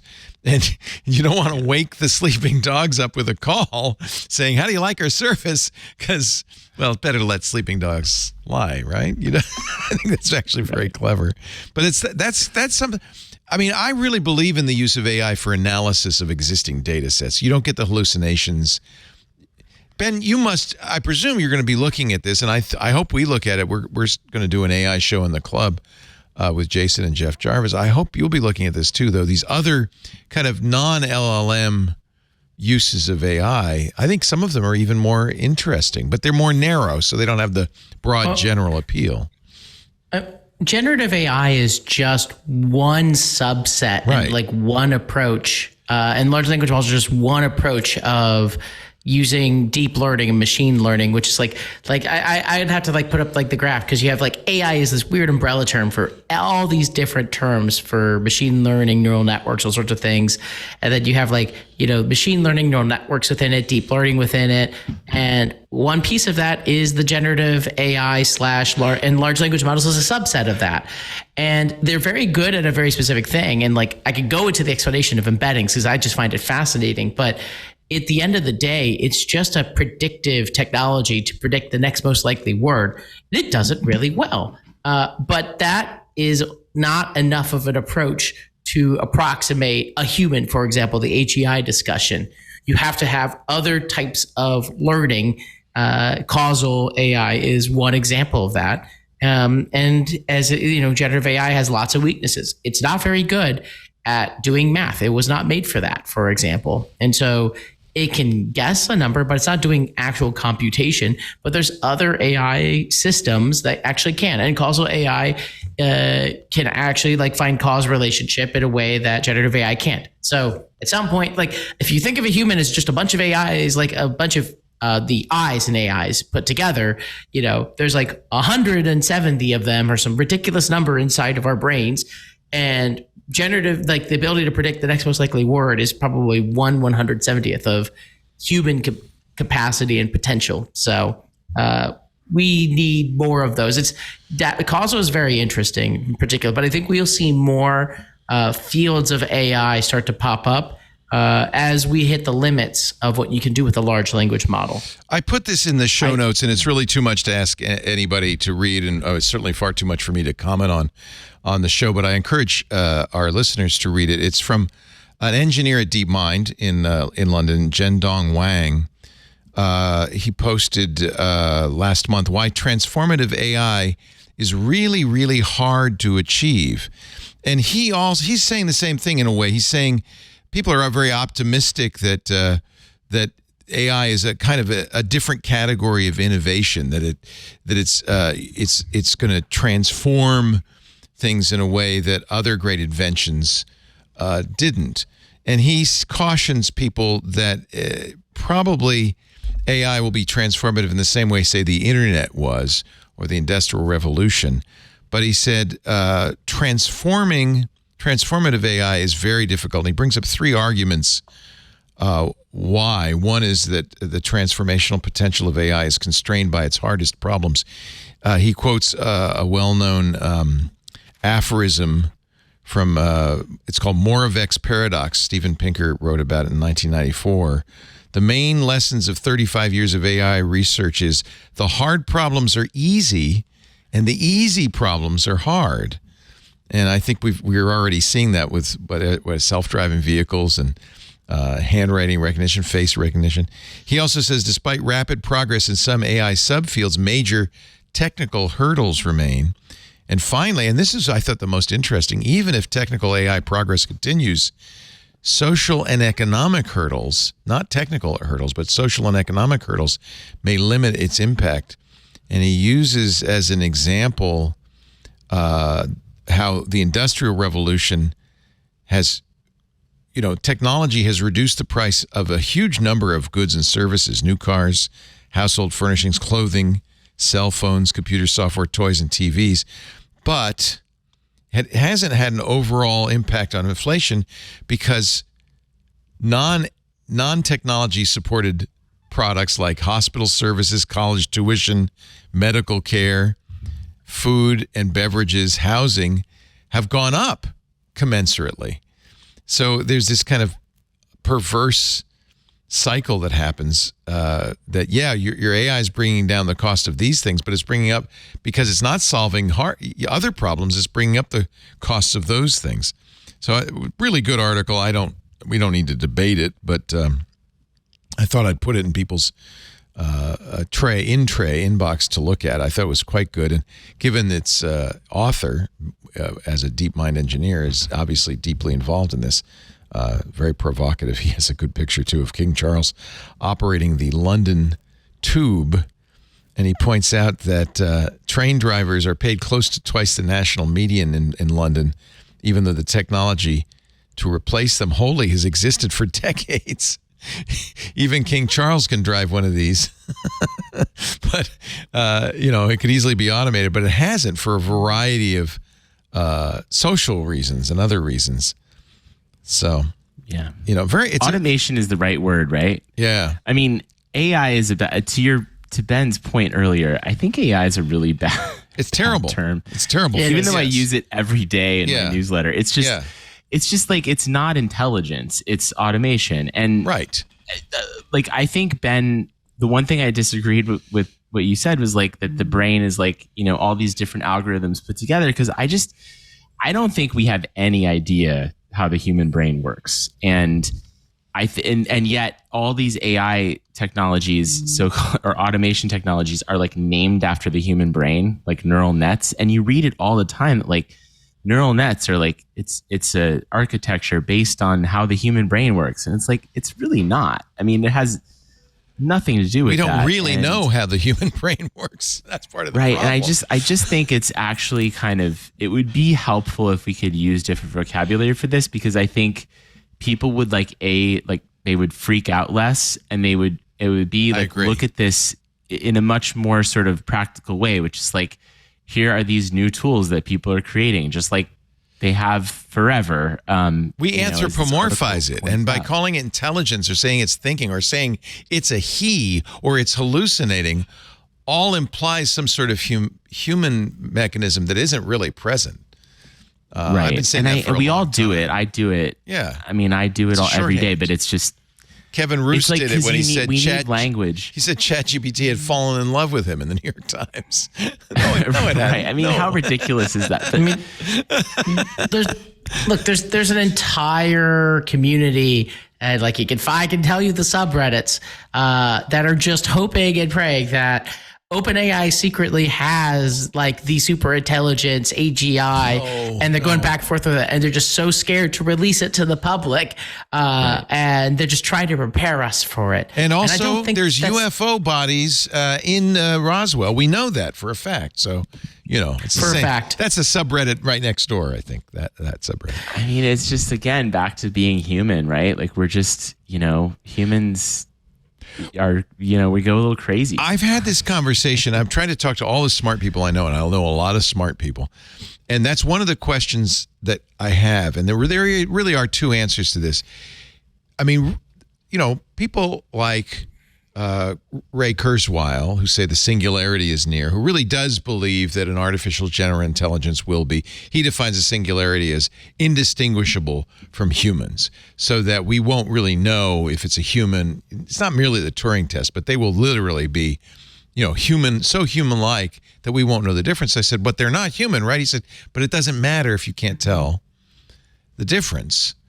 And of course, the real threat there is once they become that adept, then they can design themselves, and their acceleration and advancement of AI. And I think this is what this whole threat to humanity is, becomes so fast that we don't they exceed us by such a great margin so quickly that we're just little worms to them.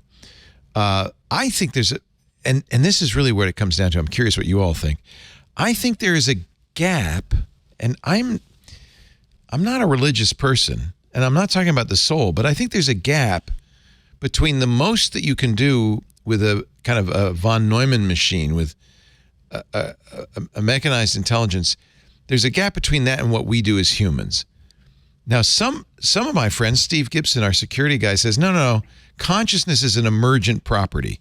You just have to get the intelligent machines fast enough, give them enough RAM, and they will be conscious. They'll be indistinguishable. We're just machines, in other words. Yeah. I am not religious, but I don't feel like that's true. What do you think of that? I mean, let me ask you, Seth. I don't think it's true. You don't think it's true? Ahead, Reed says no. I mean, I think that's the big question, right? We don't know. We don't know. If, like, what's going on in our head is just like a. Are we supercomputer. machines, or is there something Right. special that we do? This is just down to semantics and definitions, because there are some machinery-like things that's making me move my arms back and forth. That's a and chemical fingers reaction. Yeah. Right. But like, what point is like which, and like how? Like, Where's the now we're crossover? getting- Yeah. What? Yeah. What are you It's defining metaphysics. consciousness? Now it's yes. Now, I will point out that, and this is from Scientific American, a 25-year-old bet about consciousness has finally been settled. A brain scientist and a philosopher 25 years ago made a bet. The brain science. This was at an event called "Toward a Scientific Basis for Consciousness." Christoph Koch was the neuroscientist. David Chalmers was the philosopher. The neuroscientist believed, that consciousness was an emergent property, and that we would. He said scientists would crack consciousness by discovering its neural underpinnings or correlates by now. The philosopher said, neither 40 hertz oscillations nor any other strictly physical process could account for conscious sensations, and that consciousness was not something we would solve. He won. Obviously, we don't know what. Here we are 25 years later. We are no closer to understanding consciousness than we were 25 years ago in 1994. So actually, Koch paid that wager. I don't know what Moravec, you mentioned Moravec's paradox in the article.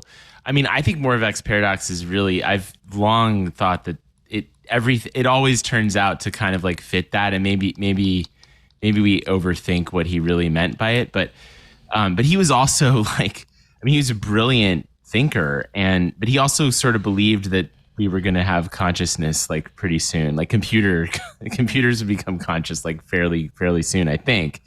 And obviously was totally wrong. And which I think is like a reminder that, I mean, there are people who are absolutely brilliant, who are pioneers in this technology, who can also believe in an almost like supernatural sort of supernatural philosophy, I guess, that like this will eventually become human and that's what gives me pause. Because the people who signed that letter saying AI was an existential threat to humanity were some of the top. I mean, it wasn't just Sam Altman. It was Jeffrey Hinton. It was some of the top people in the field, people I respect, who presumably know a lot more about AI than I ever will. And they're worried. Sure. But I don't understand why. For a long time, like even previous generations, right? It's something that happens. I think they read too much sci-fi, personally. I think it's science fiction. I mean, I think it's like the language we use to describe it, right? If the language you're using to describe your field is like neural nets and all this brain related, they painted themselves into that corner. Yeah.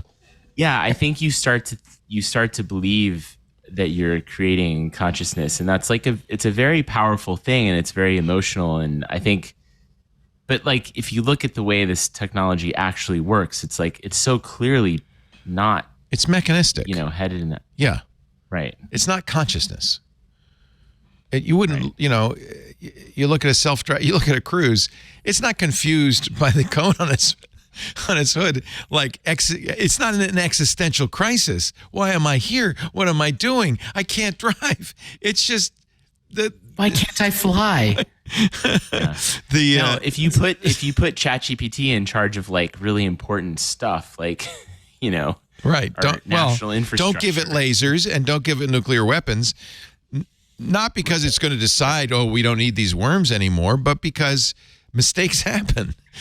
Right. Like really bad stuff would happen if you did that. But I don't think anybody is saying that you should. Right. I think it's kind of a, nobody's proposing that. Kind of made up problem. And if they are, well, don't. Yeah, right. Don't. In Jen Dong Wang's article, he has a picture of a very famous, it was an art project in 1971, where he took an autonomous vehicle and put it in a circle with dotted lines. In other words, a do not pass zone all the way around it.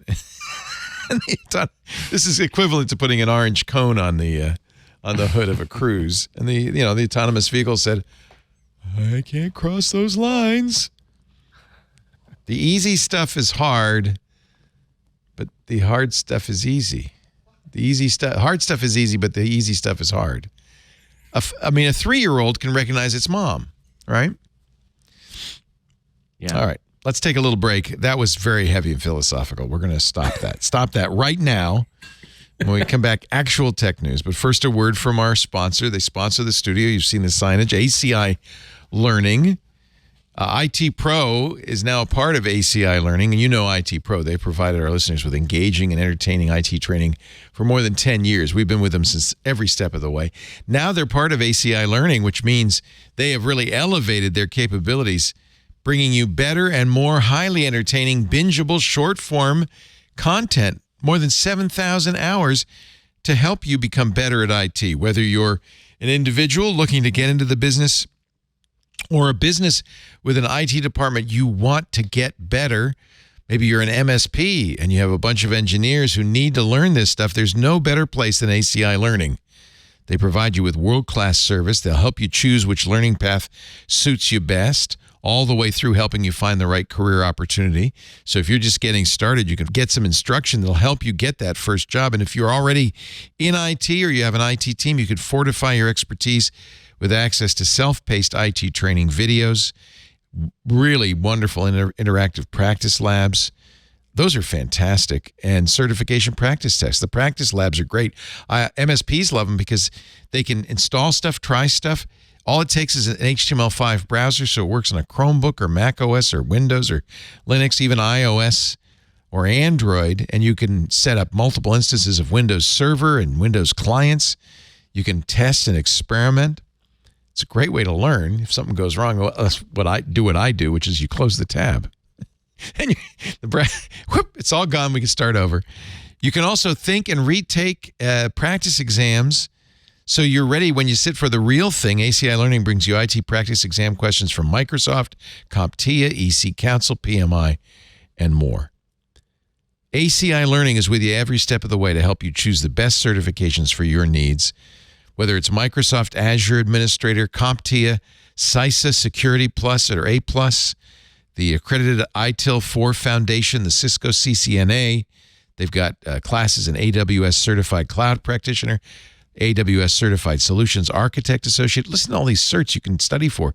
CISSP, that's Certified Information Systems Security Professional. I love from the EC2, the CEH Certified Ethical Hackers Cert. That's I want to get that, hang that on my wall.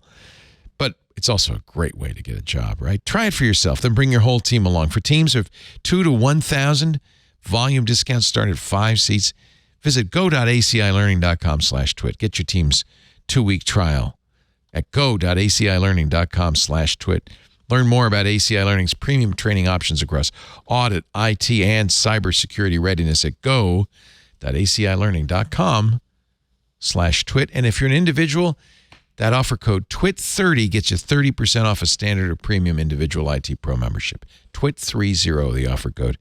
Go.acilearning.com/twit. We thank them so much for the support they've given us over the years as IT Pro and now as ACI Learning, our studio sponsors. This is late breaking news, but kind of disappointing. For many years, I was a big Evernote fan. Phil Libin, who's been on our show many times, was the CEO. He told me at one point that more than half of their signups came from me, people I recommended use Evernote, loved Evernote. They've gone through a lot of troubles and eventually were bought by an Italian company called Bending Spoons. They have fired 129 employees now, and it looks like, I don't know if it's the end of the line, but the Milan-based Bending Spoons has shut down their U.S. Operations. Kind of sad, kind of the end of the line, I think. I mean, I've said this before for Evernote, but maybe this is the real deal. End of the line. Did you use Evernote, Ben? All the time. Yeah. And like, look, Phil's a friend too. Phil was one of the very first investors in Octane back in the day. This is, of course, after he left Evernote. But I switched over. I put my stuff into Apple Notes and I put my stuff over into Notion a little while ago because Notion's fantastic. The writing's been on the wall for Evernote for a while, unfortunately. And it is sad because it was a great product and it could have very well come out with Notion features and other things. But, once you didn't have someone like Phil at the helm, you didn't have founders, you had all those kinds of things. It just felt like nothing ever changed and no one really wanted to change things. And eventually you can't win if you do that. Ironically, one of the nails in the coffin was their move to subscription some years ago. Nowadays, I mean, Notion's a subscription product. Everything's a subscription, including Microsoft Office. Had they done it, recently, it might have not been such a negative, but I think it really hurt them back when they did it. They were, early on the subscription train.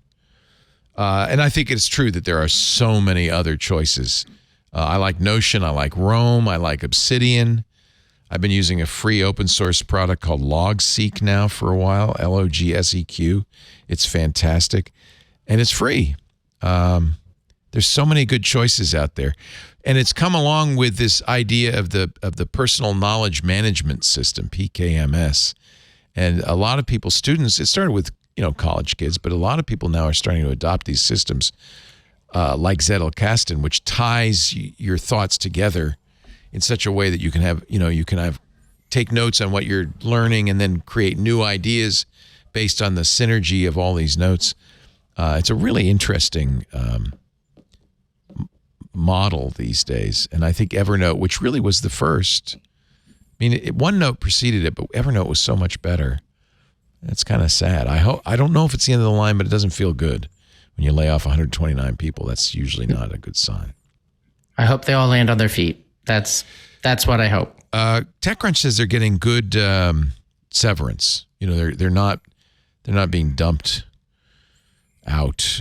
Actually, it's not TechCrunch. It's the San Francisco Chronicle. I guess they're all in San Francisco.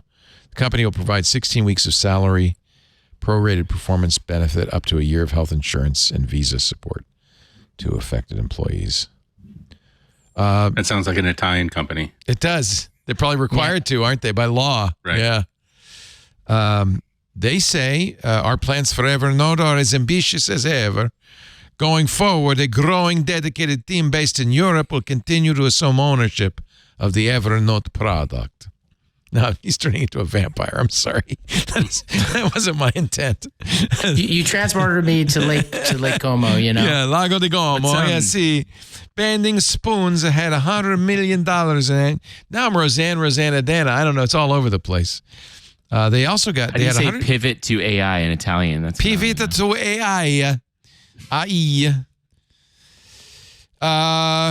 Here in the annals of court judgments... Last week was all about the Supreme Court. This is about a somewhat smaller court. King's Bench for Saskatchewan, Canada. A Canadian farmer was sued for a breach of contract.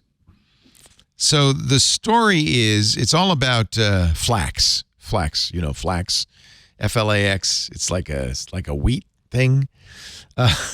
Grain purchasers from a company called Southwest Terminal, we'll call them SWT, wanted to buy flax for $17 a bushel for delivery in October, November, or December. There's a futures contract, right? After phone calls with Bob and Chris Actor, SWT drafted a contract for Chris to sell 86 metric tons of flax for $17 a bushel and deliver the flax in November. They had a real printed contract, signed in ink. This is where they might have gone wrong. They took a picture of it with their camera phone and took a picture of the contract, sent him the photo with the message, "Please confirm flax contract." To which the farmer responded with the thumbs up emoji. However, by November of 2021, the price of flax went from $17 to $41 a bushel. Farmer decided, no, thumbs down, and he did not deliver.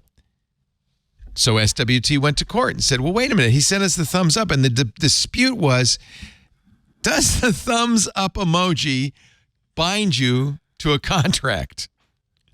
The farmer said, no. It just means I got it. I got the contract, and I'll let you know. I'll follow up. No. The court said, no. That is a verbal contract. It's not. It's a thumbs up emoji contract. It's binding. The judge wrote, I'm satisfied on the balance of probabilities that Chris okayed or approved the contract just as he had done before, except this time he used and this is in the actual judgment, the thumbs up emoji. In my opinion, when considering all of the circumstances that meant approval of the flax contract, not simply that he received it and was going to think about it, a reasonable bystander, knowing all of the background, would come to the objective understanding that they had reached consensus, a meeting of the minds. The judge ruled in favor of SWT. Yes, you owe him $82,000 for that flax contract you didn't deliver on. So just beware when you use the thumbs up. That is legally binding. Emojis are language, everyone. They are. Just the same as any other word. They are. The judge got this one right. You think so? I think so. Oh, for sure. Yeah. I agree. Okay. So we all agree. We're the Court of Appeals here. And it is now, I guess, Reed, you agree? Yeah, totally agree. Seth, you agree? All right. I have a little bit of a problem. No. A dissent. What if somebody, there's a lot of stuff. Like, what if, you're inebriated, or what if your kids got your phone, Okay. Well, he didn't assert that the kids got the phone. Because you can. if you can send afterwards, like, hey, kid took the phone or something, Right. That does change a thing. But like it's the same. It's like under reasonable circumstances. Yeah, and I agree. With past history. I agree, but like I don't want this to be a precedent because I've sent things that I don't like necessarily want to be. I mean, I guess if it's an $80 million contract, I'm probably not going to be dealing with emojis, so maybe I don't have to. And frankly, think about that. I feel for the farmer because he sold it at 17 a bushel and it went to 41. I might be saying, yeah, it's not a contract. That's just a thumbs up emoji, right. too. Hey, it was worth a shot. It was worth a shot, yes. Worth a shot. If anyone out there has approved a contract using an emoji, please tell us on Threads, because why not? I mean, the question is, what does this mean for DocuSign? Oh, yeah, that's a good point. That's a good point. I mean, actually, I think Elon accepted the Twitter offer with a thumbs up, right? And that's why, right? Yeah, that's why it went through. Is that true? Or you're joking? I'm Polish. I could see him doing that. No, Elon only sends rocket emojis and poop emojis. And poop emojis And if you poop ask for emojis, the that's right. press department. And had it been a thumbs up, he still would have had to buy Twitter. Yep. We now know. Let that sink in. You wrote you actually put this in the show notes, Ben. The Vegas Sphere. Are you all excited about the MSG, the world's largest freestanding sphere structure in Las Vegas? Yeah. For those who haven't seen it, go and just Google Vegas Sphere. The thing is nuts. I saw it.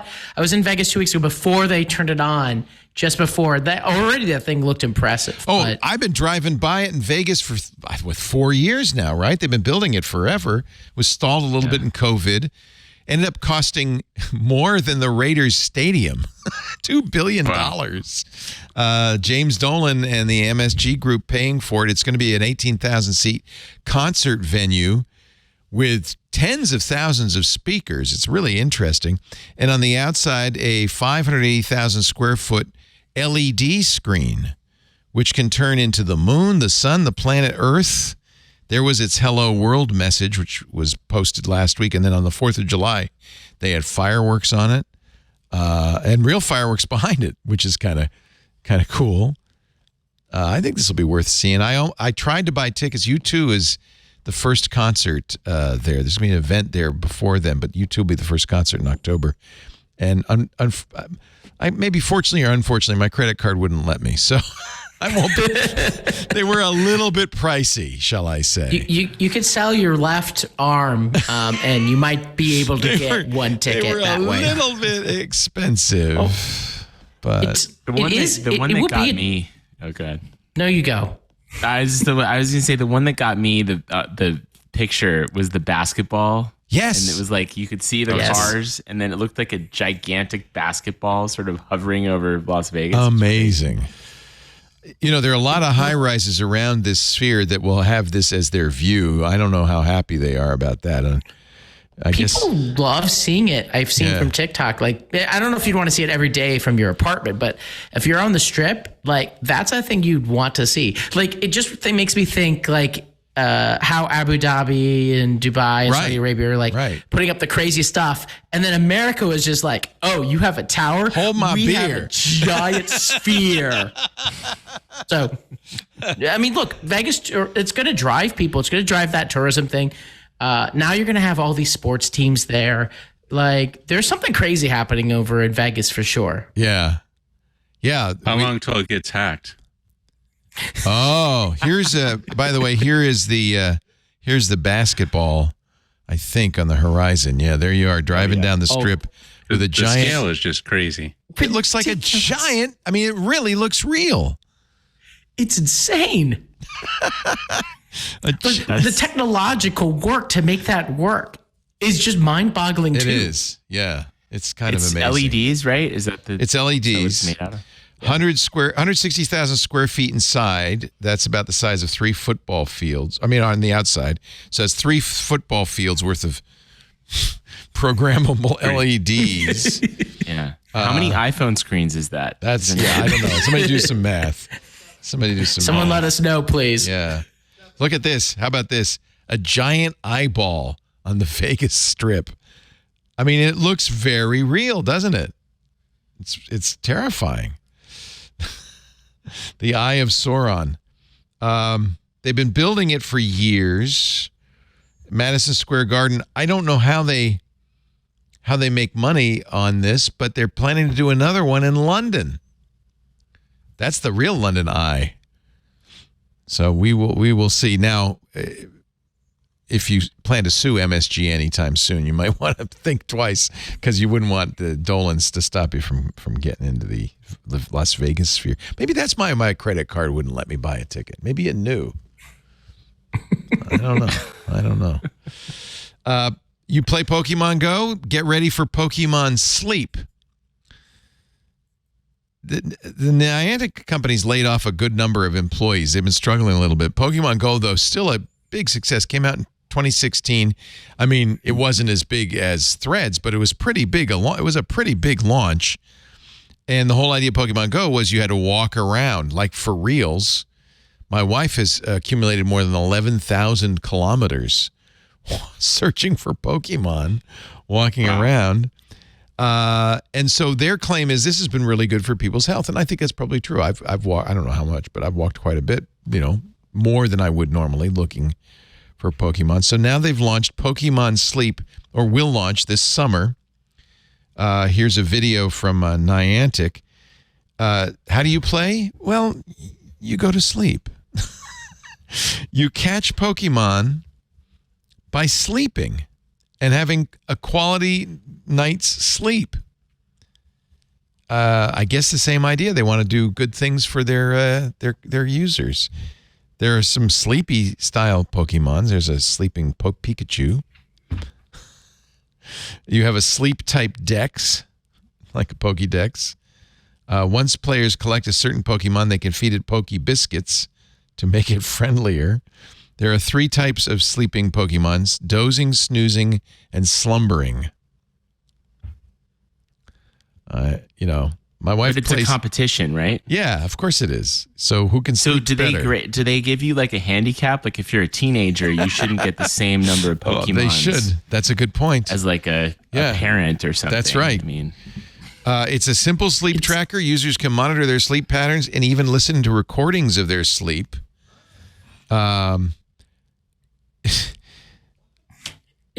It's a good way to do a sleep tracker for kids, because Aura. Yeah. I mean, look, the Aura Ring, which I have one, is like a fantastic sleep tracker, went viral among a lot of adults. I see everybody wearing them now. Yeah, they were an early advertiser. We interviewed them when they first came out, and they advertised for many months. I still have mine. Do you have the version 3? Yeah, I have the latest version. Yeah. It doesn't seem to be super accurate is my only... I have so many sleep trackers. My mattress tracks me.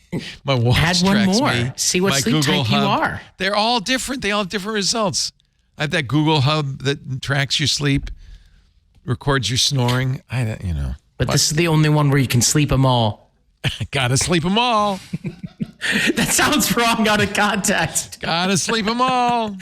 Oh, God, there's a show title for you. I think so. I think you gave us a show title. We'll wrap things up in just a bit, but in just a moment. Stay right here. Before we finish things up, just a look at some of the things that happened this week on Twit. I find I do my best thinking in the shower. Oh, me too. I used to have shower crayons I would write things, like I would get leads or ideas and I'd write them all over. See, that's smart. I had shower chalk, and by the time the shower was done, it was all washed away. Yeah. And then you got to ring around the tub. Smart. You put it on crayon. Previously on Twit. Tech News Weekly. Holy moly, we have another social media network to track. It's called Threads, launched by this scrappy upstart you've never heard of, Meta. It's not necessarily ready to entirely replace Twitter, but you can see the very basics of what it has. And it has all of those. And most importantly, it has people. That's the thing that I think every other platform that is trying to take over for Twitter doesn't have. This Week in Space. Joining us today, Jeffrey Notkin, who's, among many other achievements, starred in 3 seasons of Meteorite Men for Discovery Networks. The scariest would definitely be in Kansas. So we're digging.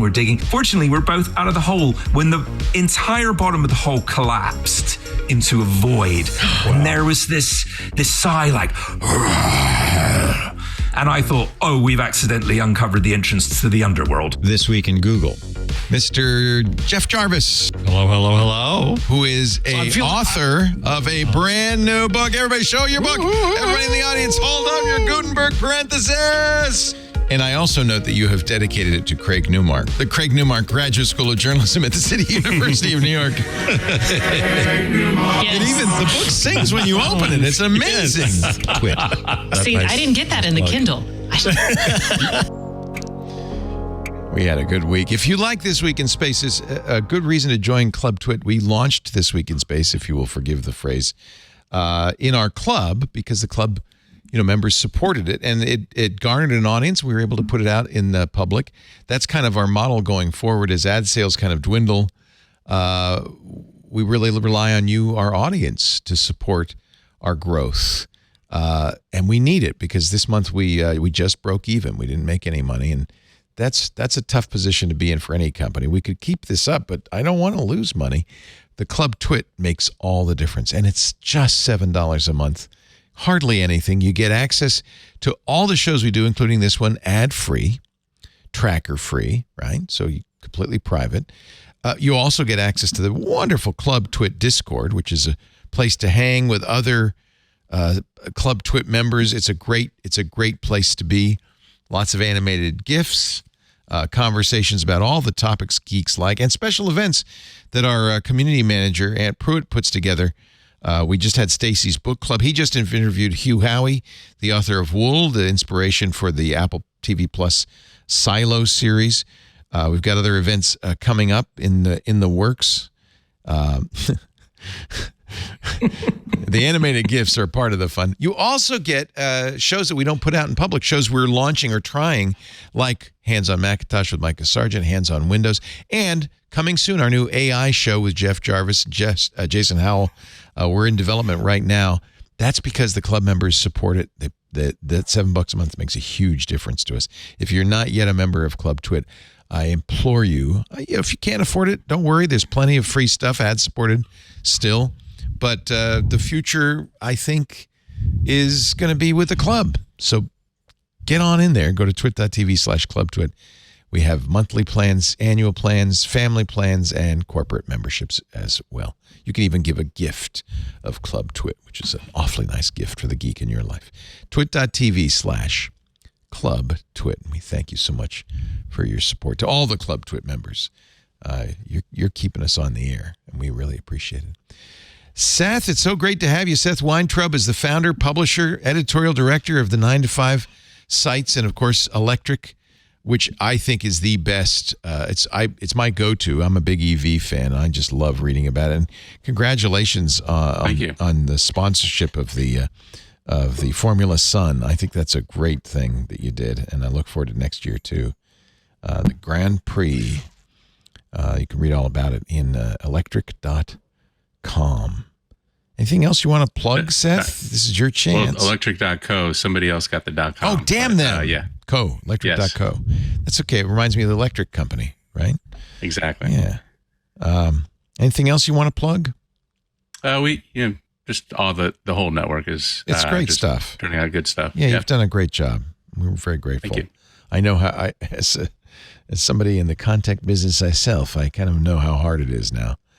And it really takes dedication and inspiration. I thank you for what you've done all these years. Thanks to Reeb Albergati. It's great to see you again. And Semaphore is going so well. Subscribe to Reed's free technology newsletter, SEMAFOR.com. Did I mention it's free?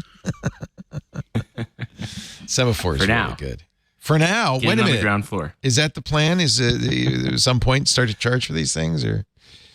No, I mean, I can't give away our long-term plans, but I was just trying to create urgency. Okay, that's it. That's the way to do it. So, it's about Semaphore is great because it's global, which is really important. I don't think we get enough international coverage in our national news media.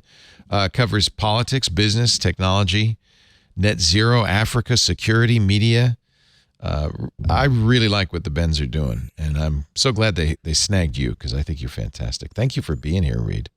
Me too. Really Thank appreciate you. it. Thanks for having me. Yeah, we love having you on. And Ben, old friend, great to see you. Congratulations on your engagement. When's the wedding?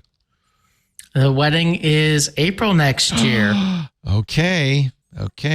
You and Deborah have to come by sometime. Say hello. We might be up in your neck of the woods in a month or so. Oh, good. Well, you know where to call. You know who to call. Go to benparr.com. Ghostbusters. To read his fabulous AI analyst newsletter. Do you charge for this? Yeah, you subscribe, right? No. Also free. Thank you. Yes, free as well. Come. And then follow me on Threads afterwards because that's apparently the thing this week. I'll be honest, I really appreciate free newsletters because more and more as I go around, part of my job is to go all over the net and look for news stories for our shows.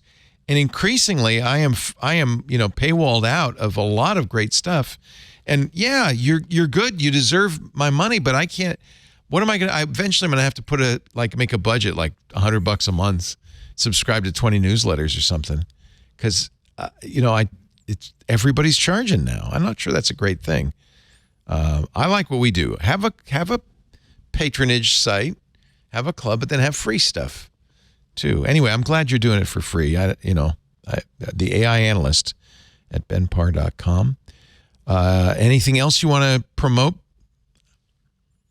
I said Threads already. That Say was Threads the again. big Threads. Threads. At Ben Parr on the Threads. Let's go. And I need to be able to get some shiny threads. I'm trying to get to 10,000 followers. I got to do the whole game. It was funny when I first joined. I was just posting nonstop, and my fiance told her friend that I was Ben Parring was what she described it as. It was too much, Ben. It was too much. No, now it's just right. Yeah, am I still on the yeah, you should be able to see can you see there? Nope, my phone. Can you show there it is? Appear. There it is. There it is. There's Benny. Little Benji Parr. I post threads about AI startups, tech media, and hot sauce. I missed that. It's great. I have to say, because everybody I know is on Threads now, it's become what Twitter used to be for me. All my old Twitter buddies are on there, but I only have 1,000 followers. I really got to work on it. I'm TwitLeo on the. Let me show you mine. That's me. Podcaster, broadcaster, tech pundit. Oh, I'm up to 1650. Look at that. And there's Ben Parr. You mentioned. Oh no, I reposted you. That's it.